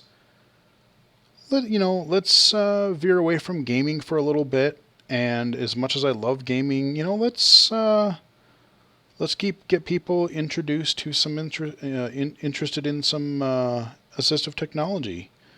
And you know, people, maybe you're not visually impaired or blind, and you have relatives or friends that are. You could share that with them. If you're blind and visually impaired and you didn't know about some of this stuff, you have kind of an idea of what's out there. Maybe it kind of, because a lot of people come in, you know, like to my day job, And, you know, and if they've just lost their vision or they've been overly sheltered by their parents and their school, and, you know, they've kind of just been really, really heavily supported and, you know, people are doing everything for them. Really, you're not doing people, the person any favors, because you're kind of just reinforcing that low expectation of, oh, you poor blind person, you can't do anything. You don't want to get hurt. You know, you can't do this. You can't do that. So, you know, people will come in and I'll do a tech assessment with them. I will show them a lot of the things that I've shown to you guys during this stream. And, you know, I will kind of show them. And when they come in, they're like, I don't know what I want to do. I don't know what I can do. You know, I don't think there's something that I would like to do, but I really highly don't think I can because of my vision. And, you know, of course there are limitations. You're not going to be a driver or a pilot or something, but, you know, there's a lot of jobs that we can do. And, you know, with the technology that's out there, people kind of see this and go, oh, I can do what I've dreamed about doing for a while now. Or people who have been sighted and lost their vision and think, oh, well, my life is over. I'm just going to have to sit at home, you know, collect a government check. I'm going to lose my job. You know, I'm not going to be able to read anymore. I'm not going to be able to get around anymore. And that is not the case.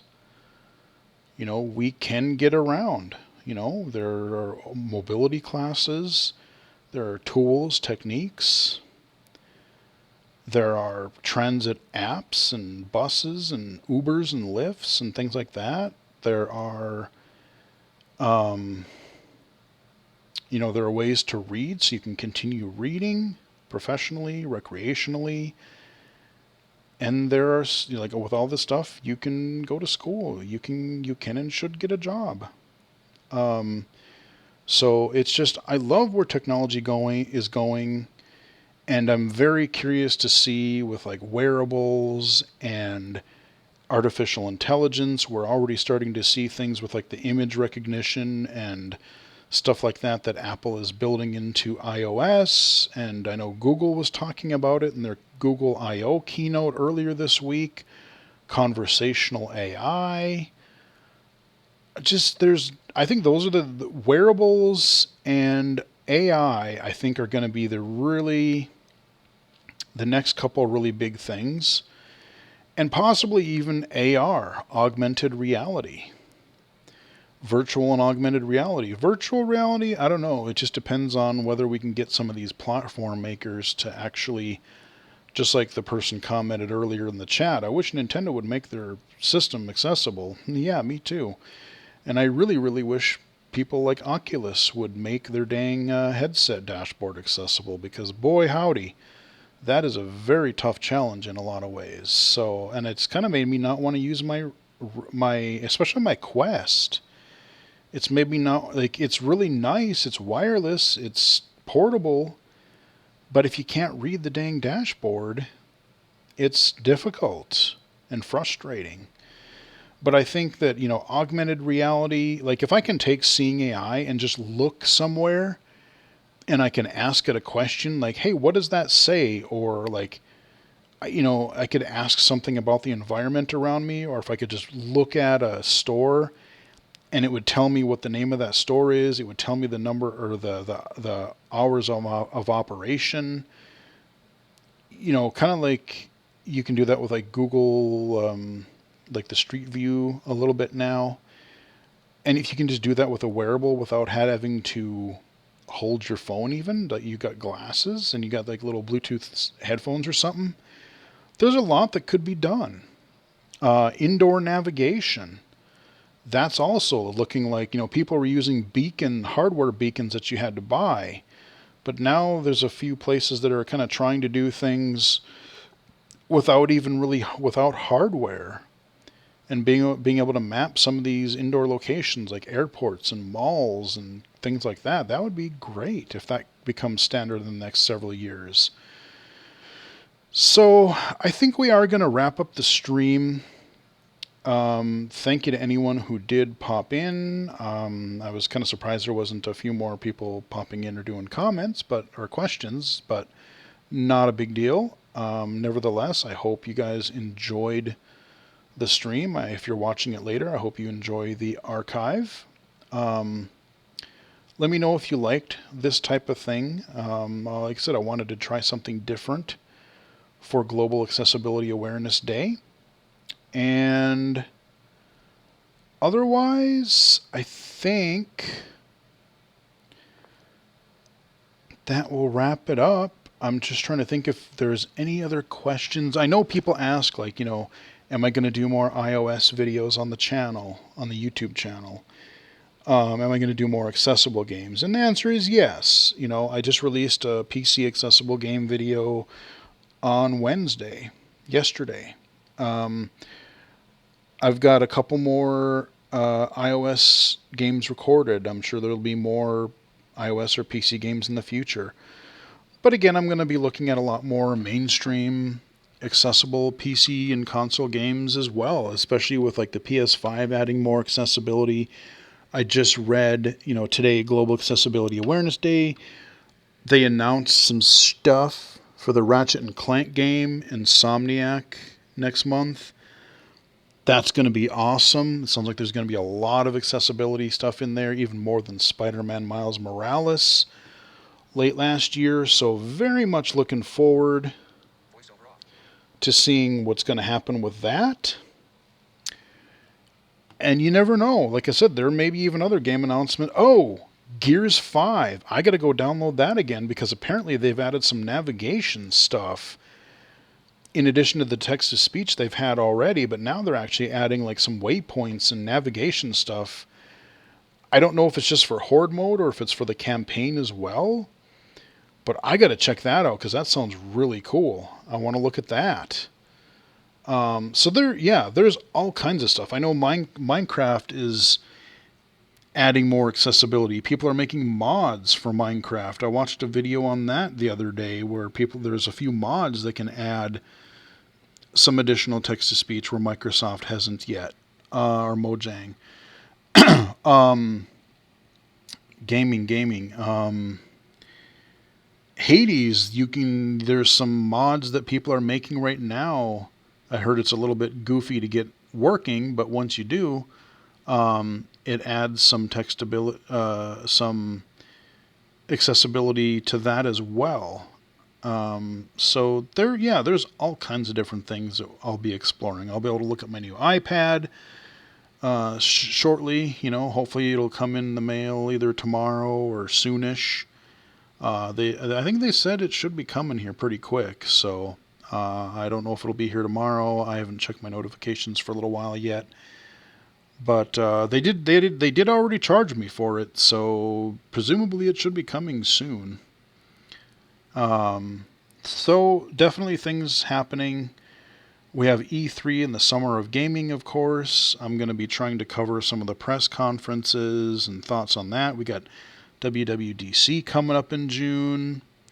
Curious to see what they're going to say about iOS 15.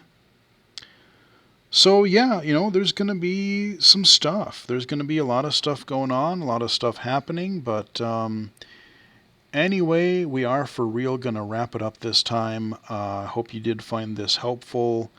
Hope you found it useful. Let me know in the comments if you're watching the archive, if you found it helpful. Feel free to share it. Like I said, this is almost kind of a workshop. You could just say, hey, I'm going to share this with some people. Take an afternoon, and because, God, when did I start this? 12:30? It's 3:42 now. This is a pretty dang comprehensive stream of just going through a lot of stuff. So anyway, it's a little something different for you, something a little more educational, helpful. Hope you guys enjoyed it. Like the video if you did. Subscribe to me on Twitch, twitch.tv/illegally cited. You can follow me on Twitter at bgfh79. IllegallyCited.com is where you'll find a lot of my projects, although I really need to update the website. I've been bad about that lately. And of course, youtube.com/illegally-cited is my primary focus, and you'll find several videos a week there. So hope you guys enjoyed the stream. And until next time, I will chat with you guys later.